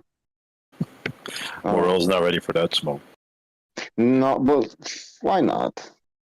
I don't Just let think him fight. people would take it. Yeah, you're right. That's true. Okay. What else? How long have we been on? 2 hours and 42 minutes. Guys, let me remind you, please hit the like button. Please hit the like button. It really helps the show. Tomorrow we have a countdown show. So we're going to be live streaming. White Devil, could you just mute your mic, please? There's like background noise. Sure. Thank you. Yeah, countdown show tomorrow. So stay tuned for that. Anything else, guys? Who wants to talk about anything? Yeah, I just want to say Ryan Garcia is innocent. That's it. We talked about it. Yeah. Man, I hope y'all go see Oscar De La Hoya's video. It's wild. Did you post it on the? Oh no! I just saw it earlier. Sorry, I'm not. Yeah, he's in a thong, bro. He's wearing a thong or some shit. It's like a rap video, right? Yeah, it's crazy, man. There's like midgets. There's midgets in the ring with fishnets on, and he's wearing like these gold speedos with a boxing robe. It's fucking crazy. This guy's lost it, man. Lost the plot. Yeah, he's weird. So wait, what did you guys go into depth with Ryan Garcia and BML boxing protecting Haney? Did you guys like talk about Ostarine, what it does, its half-life, all that shit, how long it's in your system, or no? Yeah, Jimmy explained it to us. Yeah, there's no reason for Ryan Garcia to take a SARM one day before the fight. And Ostarine lasts in your system for 2 weeks, but conveniently enough, 2 weeks before the fight, he was clean. So we know what it is, bro. Haney is the fucking bum that got protected. And you look at Haney's face, you look at someone like Conman McGregor, clear HGH users, their face is like, they're adding muscle to their face. Like, you look at them 5 years ago, and like their facial structure compared to now, their face is almost like swollen with muscle. Let Jimmy go in. Yeah, if you abuse HGH, man, you fucking space between your teeth. Look at Arnold Schwarzenegger smiling when he was 17, 18, and then when he was 34, he could park a car between his teeth because his elbow joints swell out too. It also makes your elbow joints. Look at Manny Pacquiao's head. Jimmy, to Sylvester Stallone. Like if you look at in the Rambo 4 movie. I don't know what it's called, Rambo, whatever. He was 2007. His fingers look like they got bigger. His fingers. Yeah, exactly. That happens. Yeah, it actually goes. It's so weird, man. Man, he was ripped. Man, he was ripped for those sequels. Either Ryan Garcia is stupid as fuck, or they try to set him up. He just don't care, man. He just doesn't care, dude. He's out there. Yeah, and Haney's going to maybe try and take him to court. You know what also is another variable that I hope ends up happening Not every state athletic commission, respects VADA or like uses their word as law. So hopefully, NSAC, NYSAC, they just forget whatever came up and they don't overrule the decision. And they keep that L on Haney's record. If you go, it's still possible. Good luck with that. New York is some hypocrites, bro. If you go by history, New York tends to pull the fucking. They historically they usually make it a no contest. That's what they usually do. Terrible. But like I always ask this: if anybody starts arguing about that point, my thing is this: okay, give it to him. No contest. Yep, you're undefeated again. Rematch. Well, but would you have him on your pound for pound? Because remember, a ton of people had Haney on your pound for pound top 10. Some even in the top 5. Knowing he doesn't have that loss anymore, does it change that? So hey Jimmy, this ain't the only loss he's having expunged, quote unquote, from his record. Yeah, the one in Mexico. Yeah. Yep. The stars aligned for this guy, man. I mean, the stars aligned for Mayweather. He got everybody when he got them, but the stars aligned for this kid as well, man. It's crazy how fucking lucky he got all throughout his career so far. Also, if this fight turns into a no contest, what's the penalty going to be for Ryan Garcia, though, in terms of the commission? Are they going to fine him? He's probably suspended for a year. You have to refute it, though. Like what you need to do in this situation, whatever lab tested the samples, that lab needs to be investigated. We've seen this before. And then these labs were under suspension or something was tainted in there. That's probably what didn't come from him, where else did it come from? It came from the fucking lab.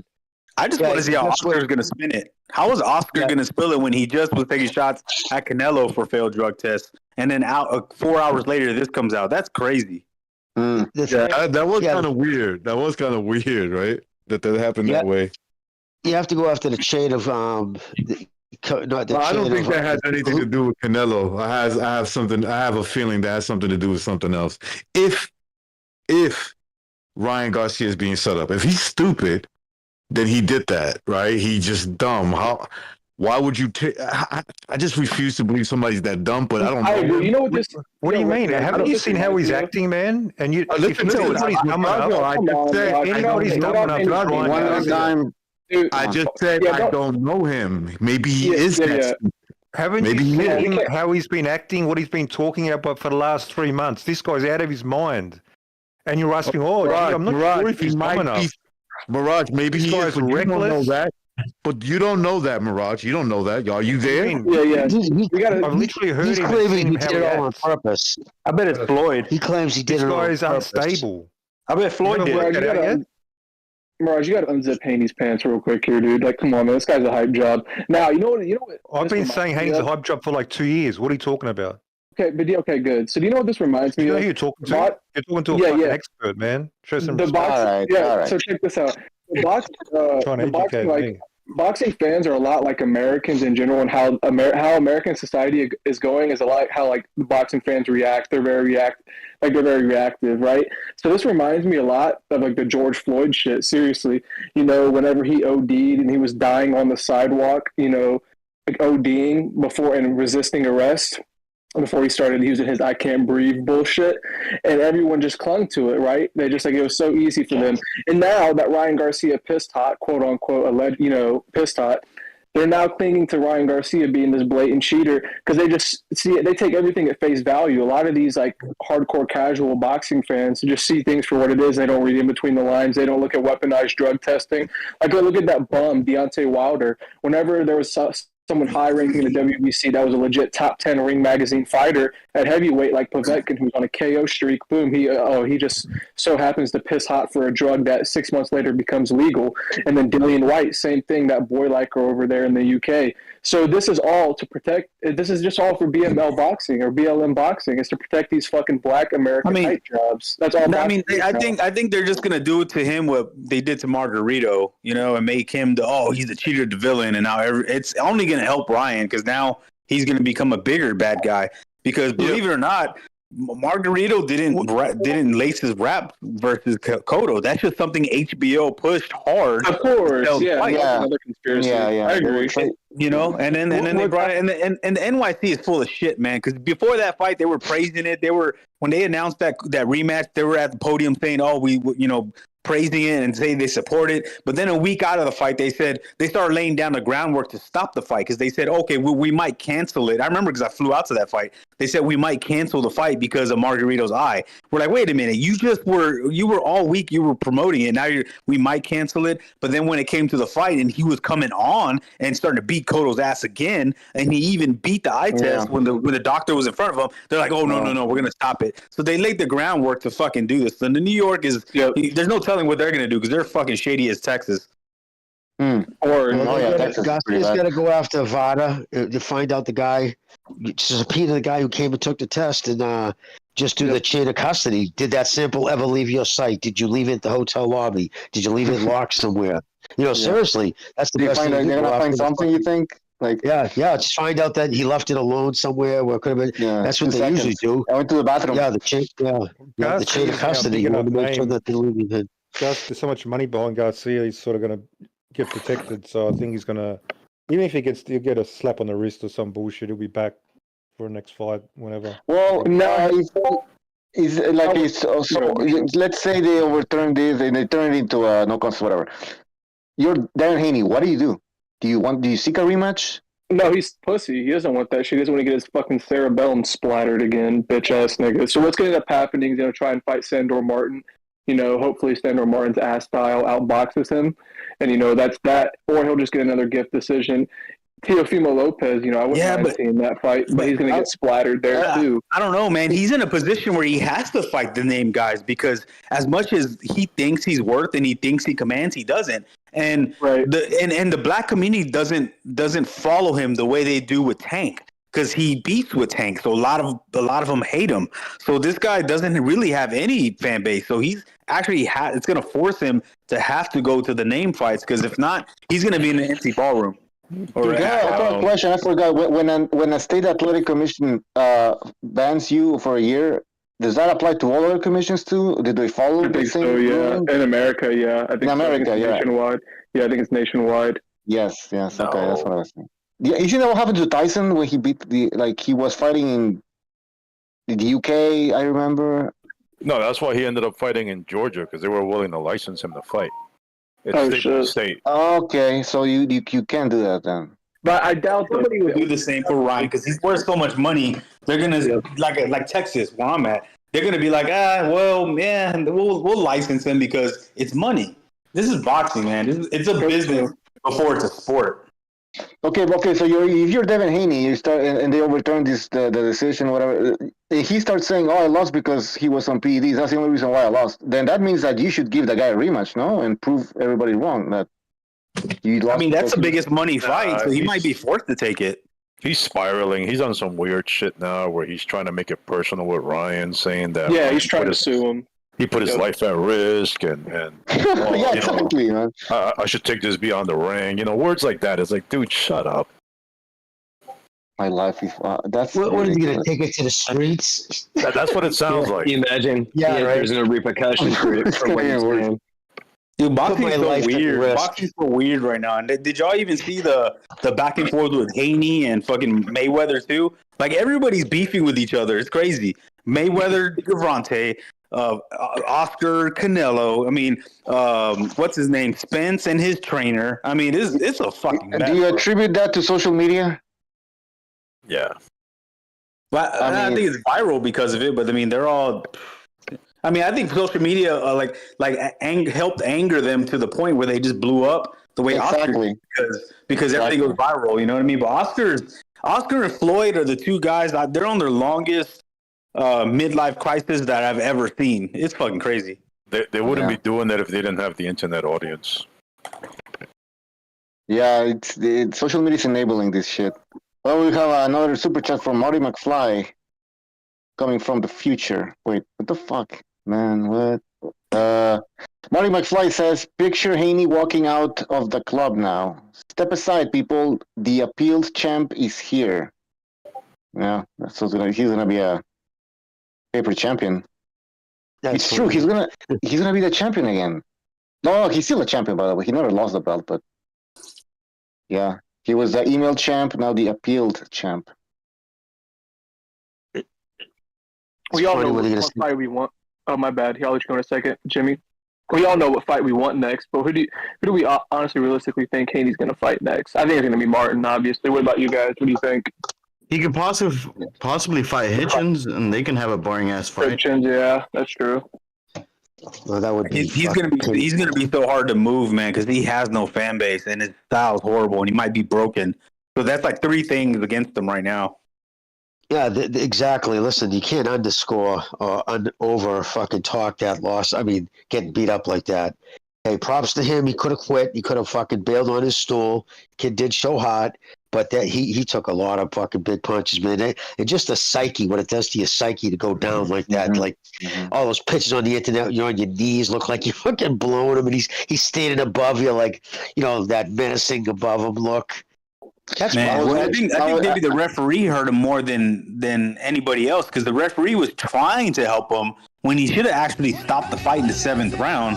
He let him go the full 12. So I think the referee fucked him too, and the referee was trying to help him. Trying as much as he could. I mean, everybody was talking about it. They were, I mean, picked up like the guys who like you. But when you wipe somebody's glove off, you're supposed to go. You take somebody's gloves, you put them to your chest, you go up, down. That's it. Bang. Up, down. You wipe it. He went up, down, up, down, up, down 3 times. Like, yeah, dude, I got to polish his fucking, turn around and wipe his shorts off, too. Let me get the dust off the shorts. It was so obvious. Instead of backing up, Ryan so hard to the corner. Exactly. Like he didn't have to do that because Ryan had the center of the ring. He's allowed the center of the ring. You're supposed to go to your neutral corner on a downed opponent. But when he's done fighting, you can come out to the center of the ring. And that's where he was. But instead of the referee backing off, turning off to the side and putting his hands together like go, and then Ryan could have charged, he backed up towards Ryan with his back towards Ryan and then spun around to push him. Like, he went out of his way to do that. It was so obvious. He was trying to give him in every second counts in that situation, too. It should have been 5 knockdowns. Should have been 5 knockdowns. And At least 4. At least 4. Absolutely. Probably a 5th one, too. But see, that's the thing. That's why I don't trust any referee, because they all have all their numbers are going to get called eventually by somebody. Like there's referees that are going to be like, oh, this guy's solid, and then there's going to be that money fight where somebody's going to need some help, and they're going to get the message. So it's crazy, man. Like, none of these guys can be trusted. I don't care who they are. In the chat,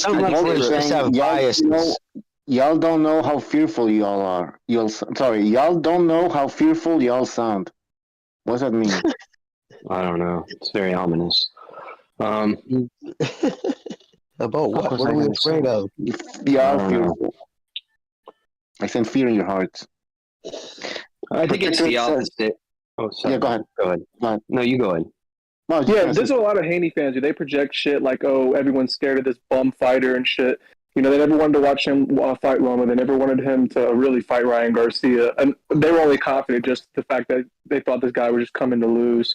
They don't want him to fight Teofimo Lopez either. They always say that shit, but they know what his level is. I think they know, but they're just hoping he's going to be like the George Floyd savior of boxing. This guy is terrible, and he's had corruption completely carry his career. He has very average athleticism.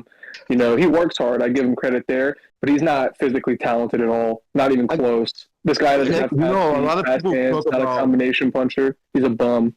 And I can tell you, a lot of people talk about what Ryan did. What maybe Ryan did take something, and maybe he did, but like he works with fucking Victor Conte, okay, and like I cannot get over that. Like in my head, I could never get over that guy. Okay, was one of the biggest distributors of PEDs. He testified under oath, undetectable PEDs. His specialty was how to take them, when to take them. So you don't think like you think he stopped learning how to do that shit? So what Jimmy said was, why would he risk doing that?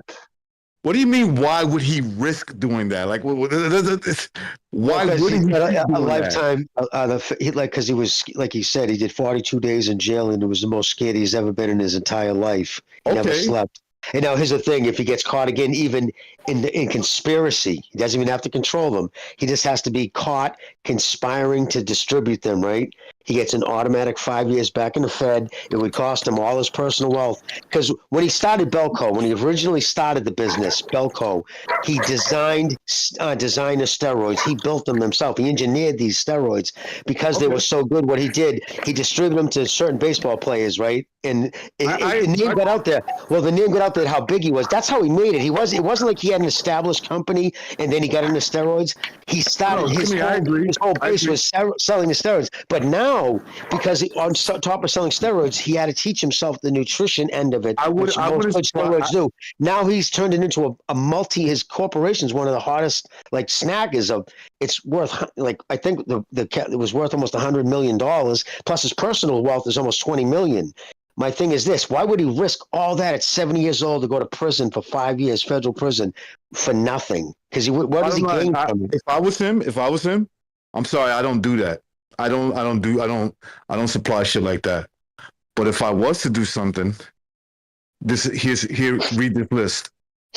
Yes. Oh yeah, I'm sure he could do it. 100% right, bro. I don't personally do it. But I'm gonna tell you if I was gonna recommend you anything, this is what you do, and this is how you do it. That's it. It's that simple. And that's the way you would have to word it too. You would have to legally word it that way because that's not thing legally. Like let's say if I'm talking to you in private. Let's say you can't. Let's say if I was that guy, I'd be like, hey Jimmy, listen, man, I'm gonna give you my program, right? I don't do any of that stuff. So I don't think he's doing this stuff. And I just posted the link. If y'all have Spotify, I posted the link of the 2012 interview he did with Joe Rogan. He goes in depth. He goes all the way back to when he got caught, because when he got caught, everybody was doing it. It wasn't just him. And like he said, some of his closest friends that he would have counted like almost family wore wires on him. Yeah, I mean, and he actually, and if you listen to it, he tried to raise the flag because when he was new to it, he was like, "Hey, man, this is what." He kind of almost like raised the flag, but they were like, it was to the point where we're like, "No, man, everybody, the Russians are doing it, the USA is doing it, everybody's doing it." So the difference between him and Memo is that he didn't change his name to be incognito like Memo did. He didn't rat people out to avoid jail like Memo did, and Memo won't talk about it at all. Victor will openly talk to anybody about it. I spent time with him in a few fights. This dude is fucking smart, and he like you said, he has such a big business. He's not gonna, and he's making good money with legit stuff. He's not gonna risk that to help a guy cheat, you know. In the beginning, because in the beginning, steroids was his thing. Like he had no other business. That was it. Like he built up but in the interim, he learned this nutrition end of it. So now, if he even gets in conspiracy, meaning someone wears a wire to him and he says, "Oh yeah, if you're taking this, take it this way," they could literally whack him with a 5 year. That would be a death sentence to him. Never mind, all his wealth would go to lawyers because everybody knows the feds. What do they get, a 98% fucking conviction rate? So if they indict you, you're going. It's just how long you can keep them from putting off. So you end up burning through all your money, and for what? My thing is, now that he's established into recognize thing, that's why, as long as he said something, well, listen, I'm not telling you to take them. I wouldn't take them. You're crazy if you do. But if I was to take some, and it was this particular drug, this is how I would do it, and I would microdose off with this, yada, yada, yada. Yes, 100% agree with you, recognize. I could see him doing that. But for him to actually try to get connections to supply them and stuff. That would be crazy. It's like an ex-gangbang. That's why these ex. It's like okay, it's like I bust an ex drug dealer, right? But now he's a cop, right? Okay, he's a cop. Why? Because if I ever needed somebody to like bust other drug dealers, I would use him. Also, I can also use that guy to supply shit as a decoy, in other words, right? And obviously a drug dealer would be a little bit different on the streets, right? Because you would do that shit different. But why would anybody be interested in a guy like Victor Conte? They would be interested because they know that the stuff that he provided, it's not something that just goes away like that. It's always in his brain of how to do things. And it's all about just the right way. It reminds me like the ending of that movie American Gangster, when he kind of starts working with the lawyers and start busting all the drug dealers in New York and the cops in New York. He's like, these are the guys who are selling it. These are the guys who are supposed to be cops who are also selling it. You know what I mean? Yeah. And it's like having an ex gang member, you know, who turned his life around, and now he's like on the other side where he's trying to help work with the cops. You got guys like that. They try to work with the cops, be like, hey man, this is how we got to get these guys off. Boxing is so open and it's the Wild West. You need guys like Conte. I think he's legit. I think he's here to help. And with the guys like Memo, I don't know, man. Those guys are shady. Like, what else does Memo do, though? Does he train people? Does he have another source of income? Well, I mean, he has a degree. His dad was a chemist, and he has a degree from down here in Texas. Okay. So down here in Texas. He's got degrees in chemistry and all that, so in sports science. And he even has German documentaries where he's in Mexico taking the stuff himself over the counter and beating the test. Like, and some German did that on him, but way back when. But I think y'all should, that's a good listen. If y'all ever get bored, listen to that Spotify, Joe Rogan podcast.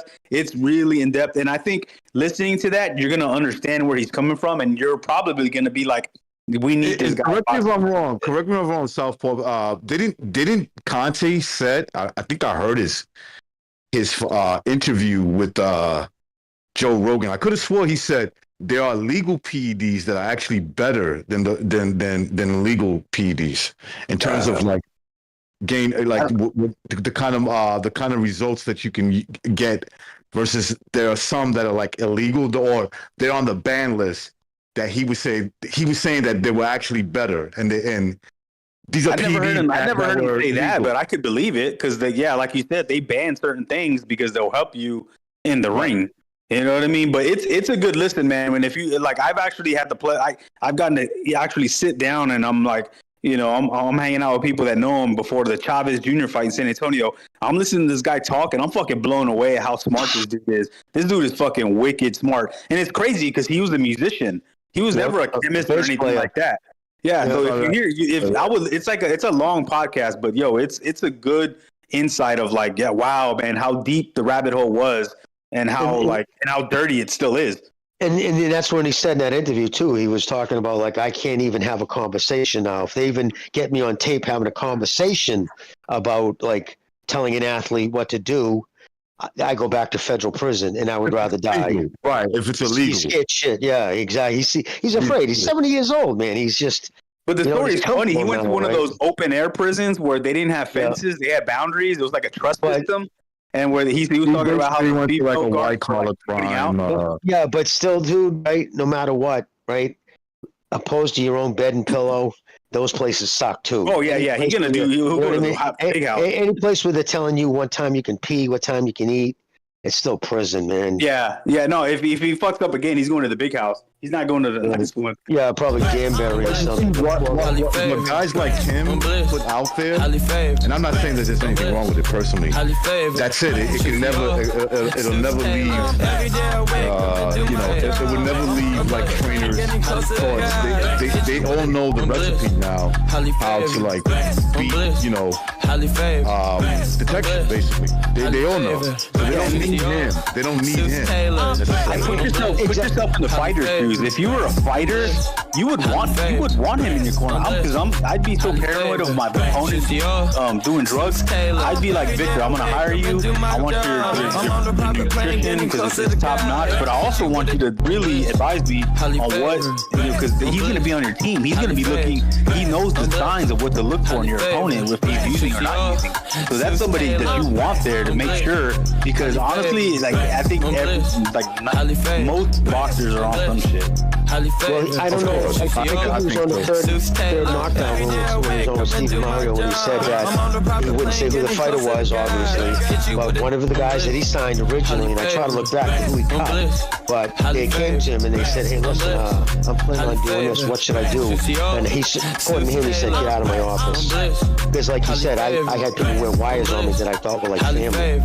So do I trust these guys? Do I know them good enough? Like the guy to come in, he's wired up. Hey, Victor, how should I take it? I got some sustenance on it. How should I take it, right? And then he goes, well, I'm not selling it to you, but imagine that, and all of a sudden the fucking feds come through, bustling through your door, because they wanted to put him away, but he so yeah, we got him, exactly. And so, and because really, right now, he would ruin his business.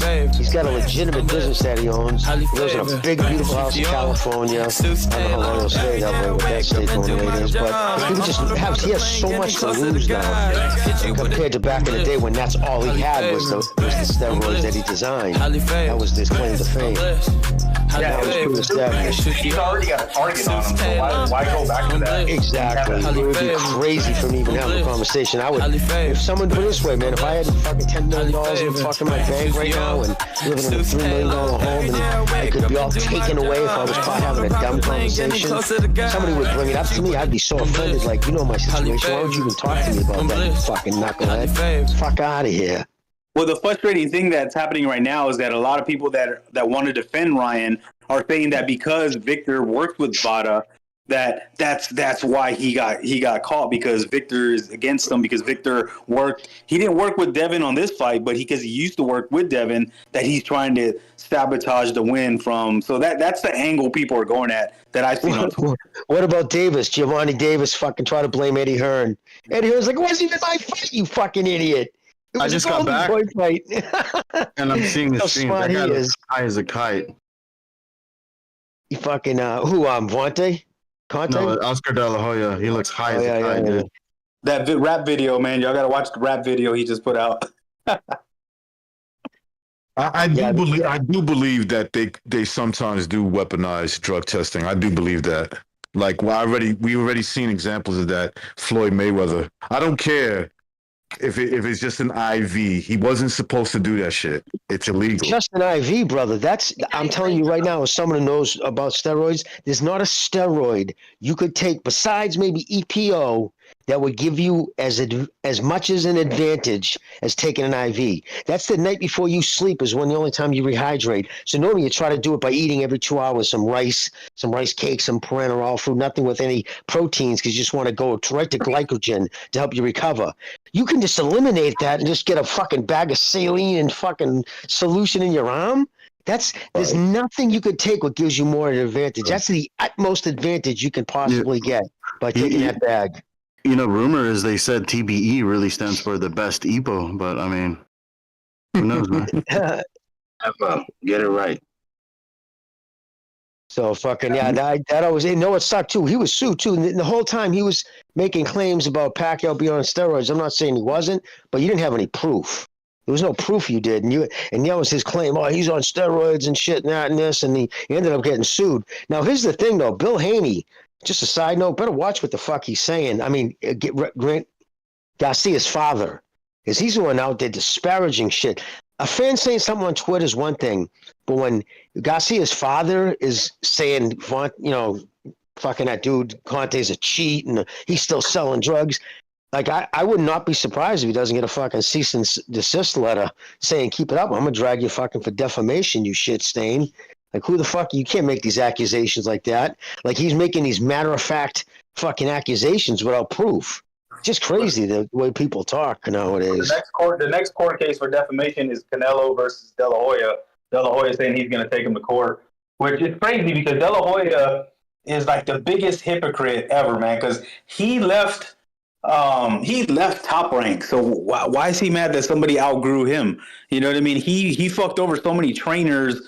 Why would he, you know, say that he's unloyal? You know, Canelo saved Golden Boy. If it wasn't for Canelo, Golden Boy wouldn't be here. He said, no, I'm going to be loyal. I'm going to stay when everybody got pulled, because that was Oscar's fault. They all left because he fell asleep at the wheel.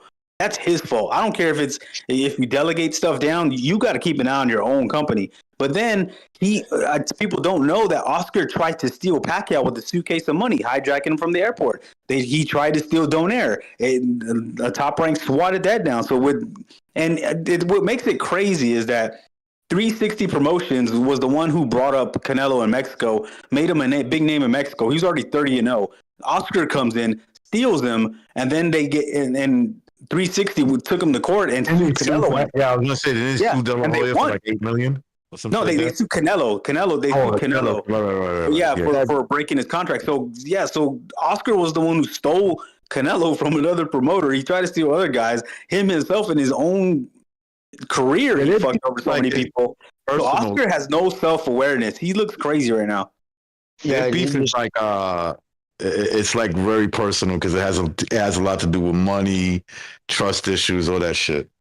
But here's what you're right about, though. He should just He should just look at it like fucking you know what, you did leave me, and you know it hurt me financially when you left. But at the same token, if you didn't show me the loyalty you did when everybody else ran away with Al Heyman and you stayed, because like you said, if he would have signed with Al Heyman back then in 2015 or at the end of 2014 when he went into rehab, Golden Boy wouldn't even exist today.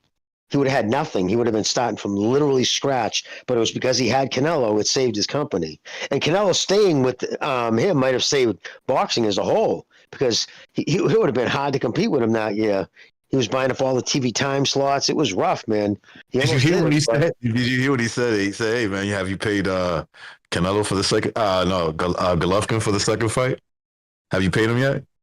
Wow. Canelo said that to him. Yeah, he did. He said that to him. And Canelo's a trendsetter. All these young fighters look up to Canelo, and he's an influence on them. So when you have the number one cash cow, the guy that everybody looks up to, saying don't sign with Golden Boy, that's bad. That's really bad for Golden Boy, and that's Oscar's fault. He poked the bear. Wow, I didn't know Canelo said that. That's pretty crazy. No, If you look at that Canelo's video. He went on Charlemagne the God's podcast, and he's like, "Yeah, I would advise young guys not to sign with don't sign with Canelo went on Charlemagne. Charlemagne the God, when he went on one of his podcasts. He's speaking English that well now. He did it. Yeah, did he have a translator? This was a few months ago, but then when Oscar attacked him, him saying on the Yes Network. Well, good for him. It's a Yankee. I mean, it's not just the Yankees, but it's mainly a Yankees network station in New York. And he did an interview, and his English was like, I was in shock. I was like, is that fucking Canelo talking like that? It was like no interpreters. He answered everything. He had an accent, but like his English was. That shit was hilarious, man. He couldn't even speak English. Well, he said he couldn't, but Steve Kim always said, listen, he can speak English pretty good, but he's a very prideful person. And when you don't speak in English, in a language, right, and you're sitting there struggling to talk, it's not a good look. So you're like, so he's a prideful guy. He doesn't want to fucking, right? You know what I'm saying? He can sound kind of dorky. So he didn't want to fucking sound like that. So he never did it. And then that's what made Triple G. Triple G has some good sound bites that people love. They're a big drama show. Yep. Yeah, but it's just crazy. But you know what? Canelo likes to cuss. And that's the funniest part, because you hear him say, when you hear him cuss out Andrade, but even when he cussed out Oscar just a couple of days ago, I don't know what he said, but he goes on the mic, he's like, fuck you, motherfucker, or however, I don't know how to make it, but he just started cussing. Yeah, he loves it. It sounds funny as hell. Out of here. Maricón. Al carajo, maricón. Yeah, but Oscar's really fucking up this by looking petty. And it's just going to hurt his business in the long run, because young fighters are going to listen to Canelo more than they do Oscar. Yeah, Oscar should. He's always been kind of a petty motherfucker, though. He's always been that way. Yeah, and what's crazy, he's been unprofessional as a promoter as well. And what's crazy is that with his documentary, he thought that it would shine good light, but it didn't show how shitty of a person he is. Like, if you look at like his relationship with his wives and his kids, which usually would be out of bounds to talk about, right? That's personal shit. But he put it out there, and he is a shitty dude. Like, his kids don't like him. His wives, he fucked them over. So all around, he put it out there. So that's why we can talk about it, right? I wouldn't talk about it if it wasn't for that documentary. But all around, he's like a shitty dude. Well, I mean, they were spending a lot of money back in the day. I think when he was with Bob from Top Rank, they were paying hush money to. He was going southern border, and he was knocking up fucking 15, 16-year-old Mexican girls. At least he was smart enough not to do it on this side of the border, where he could have got his ass thrown in jail. But that was a big sticking point with his father. That infuriated his father. It's like, dude, you can fucking pull any tail you want. What's this obsession with the young girls? But if Oscar was smart, he could turn it around. He could parlay Canelo into something that makes his company look good. Like with Top Rank, when people try to argue that Top Rank sucks because Floyd left, Oscar left, Cotto left, I'm like, why do you think they left? Because they did such a good job at promoting him and making him a commodity. They cut out the middleman. They didn't need a promoter, because their promoter did such a good job at making him a name. They can leave. So Oscar should have approached it that way. We're like, look, we do our job so well. You can go independent. You could call your own shot. And like Bob has said, there comes the time when a fighter gets too big, when he's at that point when he wants to do his own promotion stuff. They get to that point where they want so much money, it's not worth the headaches.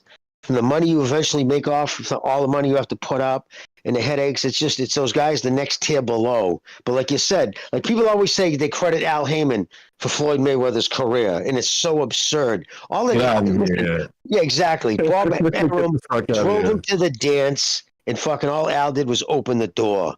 23 times he had him on HBO, the pinnacle of boxing. 23 times he had him, one of the most fighters on HBO history, and that was due to Bob. That's what got him to that point. Well, not only that, if you look at all the big names on his resume, what are they? Top ranked stars.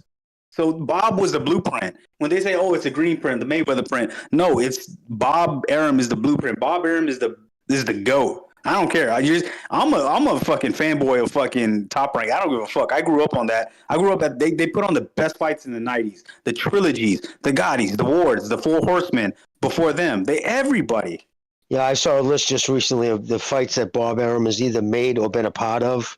It's some of the greatest fights in modern history. I mean, he was he was in the picture of at the fucking Muhammad Ali. That famous picture, him standing over whatchamacallit. He's literally in that picture. So is Larry Merchant. Yeah, I agree. And even for the casual appeal, when you go to the Top Rank Fights live, they have the best setups. They have the best everything. Just the way they put things together. Their photographers, their posters, their videos, everything is just top notch. I mean, DAZN is doing a pretty good job too. But I'm telling you, like, I went to a TMT fight when Mayweather was promoting, and that shit was like depressing. There was like nothing like in the corridor. There was no vibe. There was no stands. There was no nothing. The ring lighting was all shitty. It looked like something from an amateur show. And I'm like, God damn! Like, there's levels to this in every way. Well, I hear at least they're keeping him in a suite in Dubai. He's not being held in debtor's jail. At first they said, "Is that true though?" Wait, he's in debtor jail. Yeah, they first put him in debtor's jail, which is very big over there. Like here, he can't come back. He cannot come back. No, they confiscated his. They pulled his passport and they arrested him. And they there you get arrested, bro. I'll be like, yo, bro. I thought he owes tens of millions of dollars. He owes tens of millions of dollars to buy hotels. There's some other countries where people don't care who you are, bro. Yeah, dude, those Arab countries, they don't fuck around, man. Like we landed, I deployed over there with our K9 unit, and we landed with our dogs in Abu Dhabi. Oh no, it was Dubai. We landed in Dubai, and they don't like dogs. So what they did, they decided, we're gonna ship your dogs into another country, and we're like, whoa, we're the U.S. government. We're here to fucking work, But we couldn't say jack shit. And it took us 12 hours of running around a consulate, trying to make phone calls across the world, over here. And then when we finally got our dogs, they were in some old, nasty, decrepit room. We're like, but there was nothing we can do. U.S. government couldn't do jack shit about getting our own canine unit. Wait, can Floyd call Joe Biden? Like, can he just call somebody?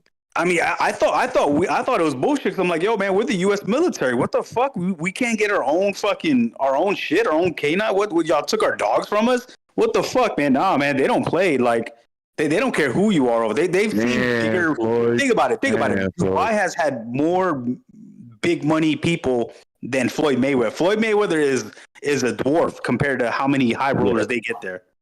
Not just in height, but yeah, he's a welfare case in money. They kept a Chinese oligarch for over a month. The guy was a multi-billionaire, but he owed the fucking casinos a bunch of money. I don't know if it was from gambling. I don't know if Floyd's a gambler.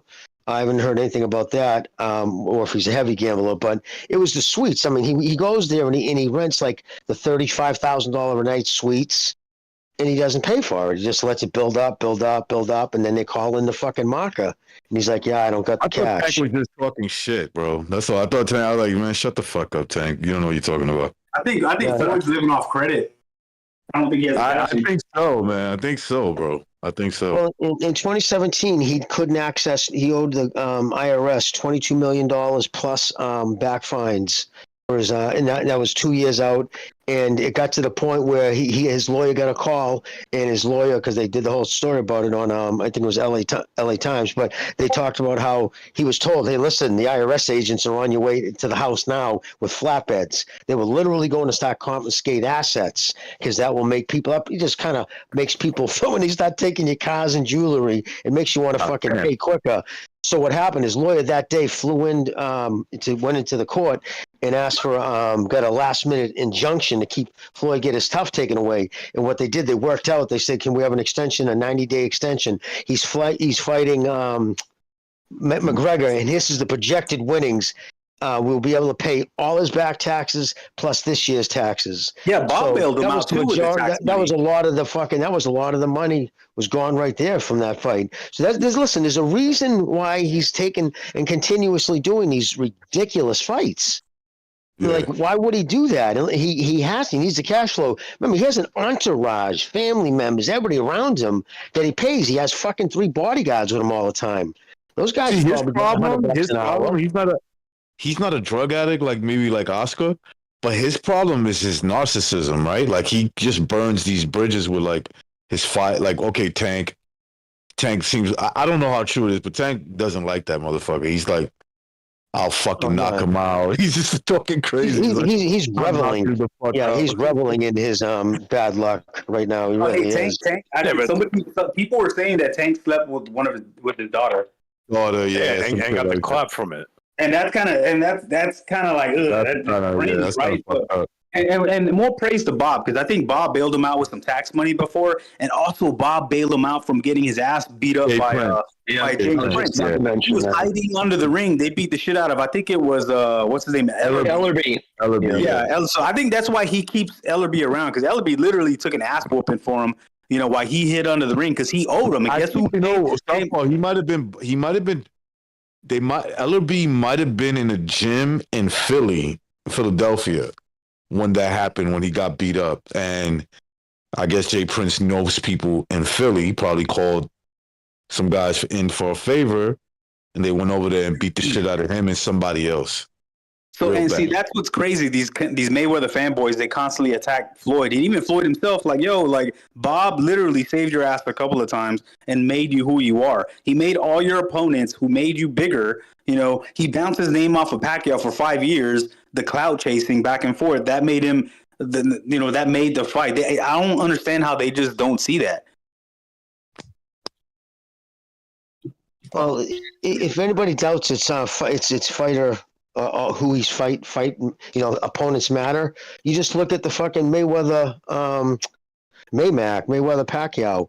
That sold 4.6 million. His next fight sold 350,000. Yeah, because he fought Berto. Because he fought Berto. It goes to show you.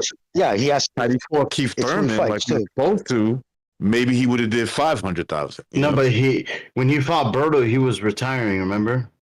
Right. That was his last but fight. he always claims, like, he claims, like, I sold the most pay-per-views. No, you and Pacquiao sold the most pay-per-views. You would not did that by yourself. Pacquiao you was not did that by yourself. Exactly. Yeah, but Floyd was the bigger name. In the States, but not globally. We just went by the next fight Pacquiao did. His next pay-per-view sold almost 1 million. Floyd's next pay-per-view without him sold 350,000. Pacquiao had more fans. Pacquiao's fans are actually people who would actually drop money and pay for fights, because Floyd Mayweather's fans are a small group who are really loud. So it seems like there's more, but there's not, and they don't drop money because if it wasn't a name fighter, anybody. No, if it wasn't a name fighter, he was fighting, like, people were always rooting against everybody. The fans were there to see the guy that was his opponent, because they bought into the hype and they wanted to see Floyd's fans don't matter. Floyd was a smart guy. Everybody deserves it. I got last second tickets to the Guerrero fight. I flew to Vegas last minute. I found some dirt cheap Guerrero tickets, and when I got there, half the place was empty and the rest was all comps. Everybody was gone by like the 10th round. Everybody was on their phones. Nobody bought tickets. They gave them away. Just think about this, though. Floyd's last professional fight against Andre Berto. You would think that everybody would show up because it's such a historical moment. Floyd Mayweather is retiring.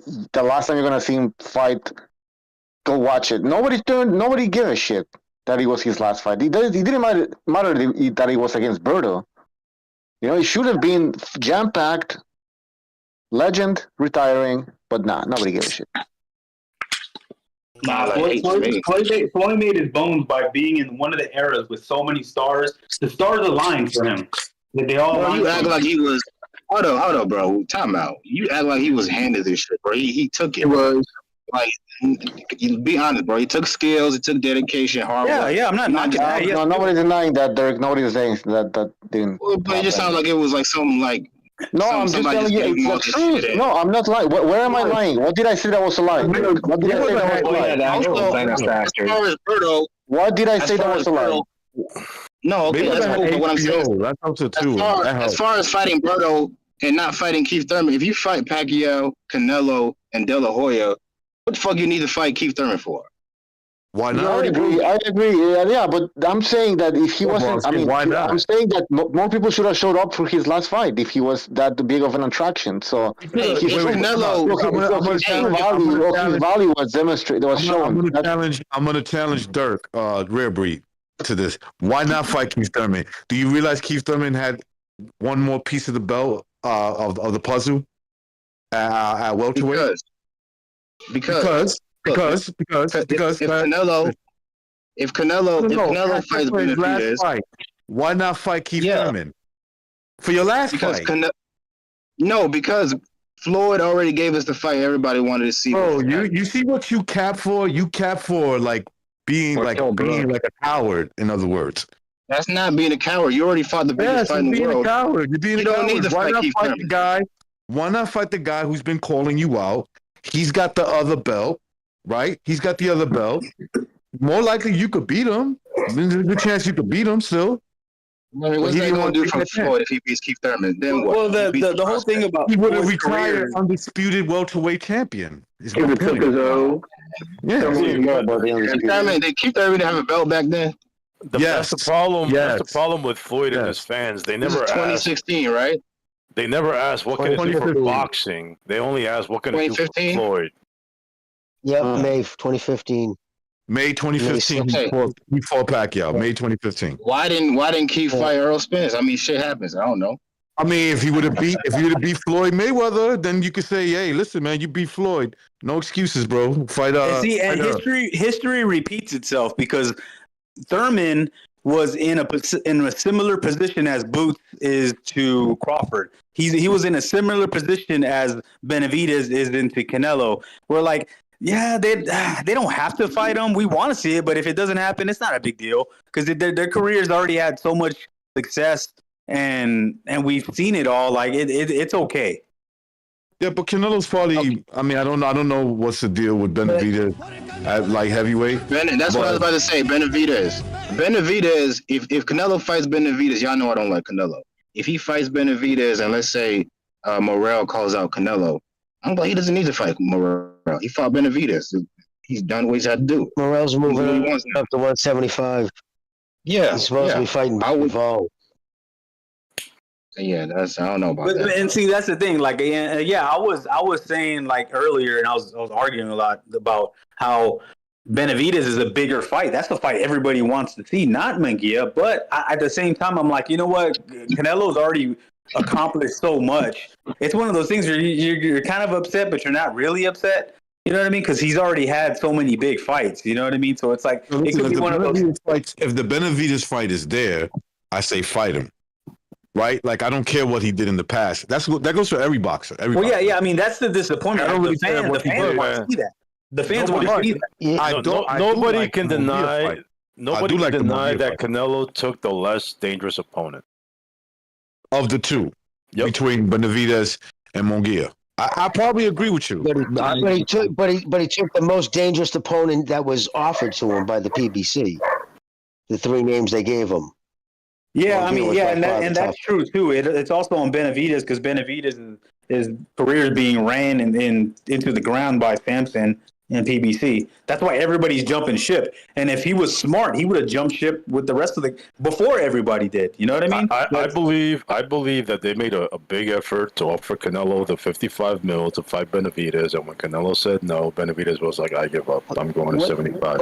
What 55 mil though, guy? Seriously, where could that have come from?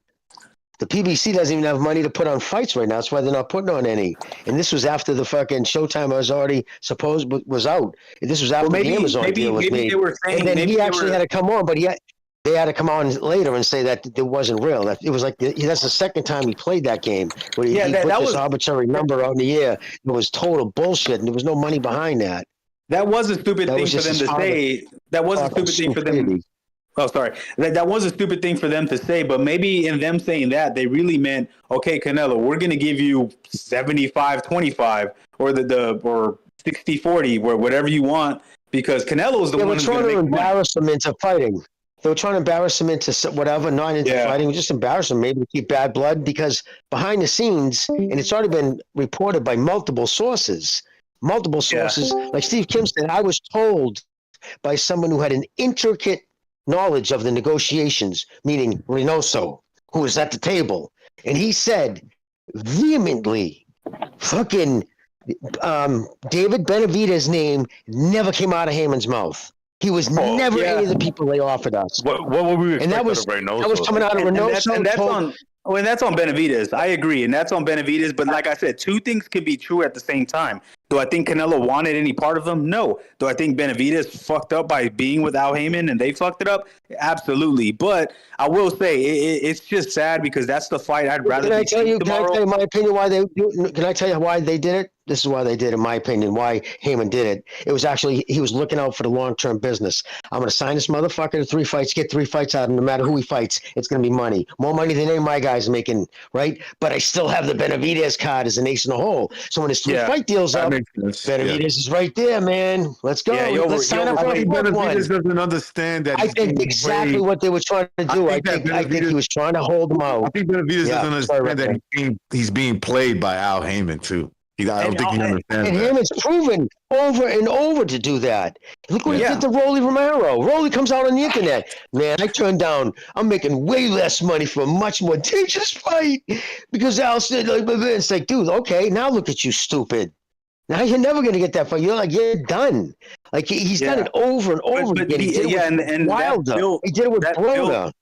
That built Pitbull's profile. Now Pitbull's a commodity. So he got used. So even in the PBC, they have to watch out without Heyman. But the thing is, I didn't care about that. I was like, whatever. They're not gonna fight, whatever. Because guess what? We got Benavidez, Bivol, and guess what? We just got news on. They're fucking not fighting. So I don't know, man.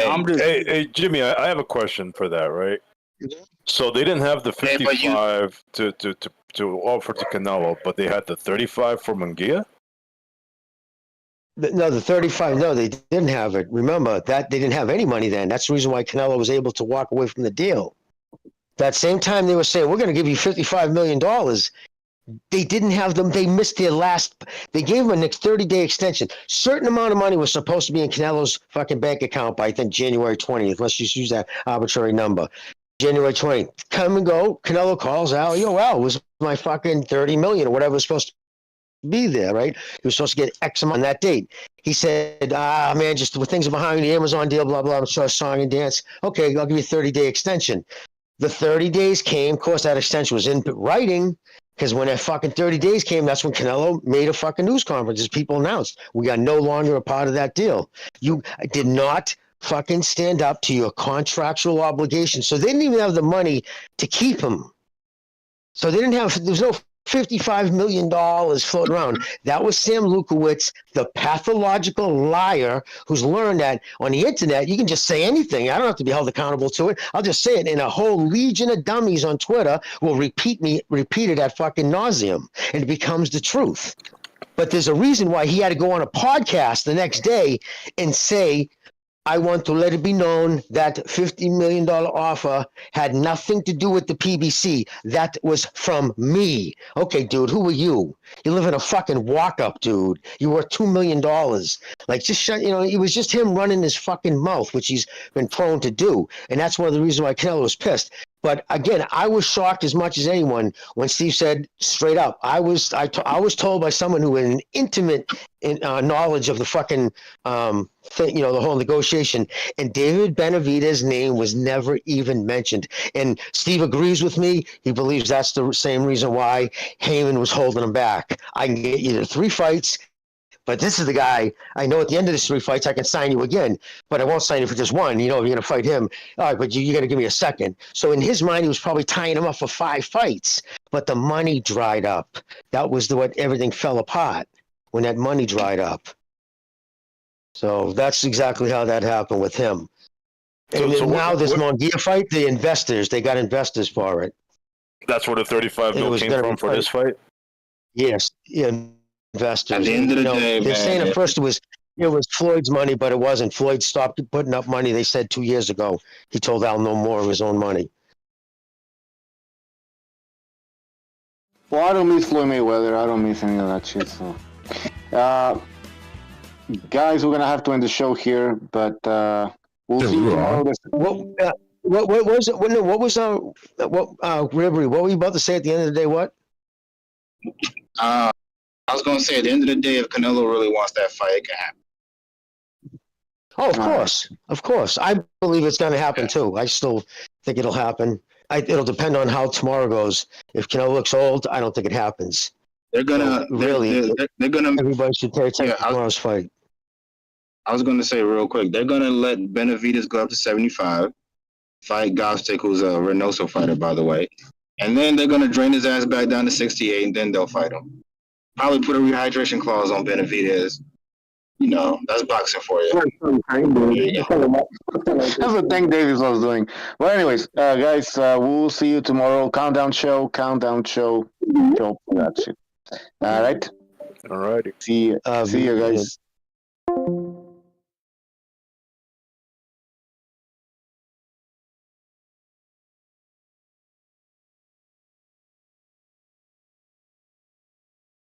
All right, people on YouTube, thank you for being on the show.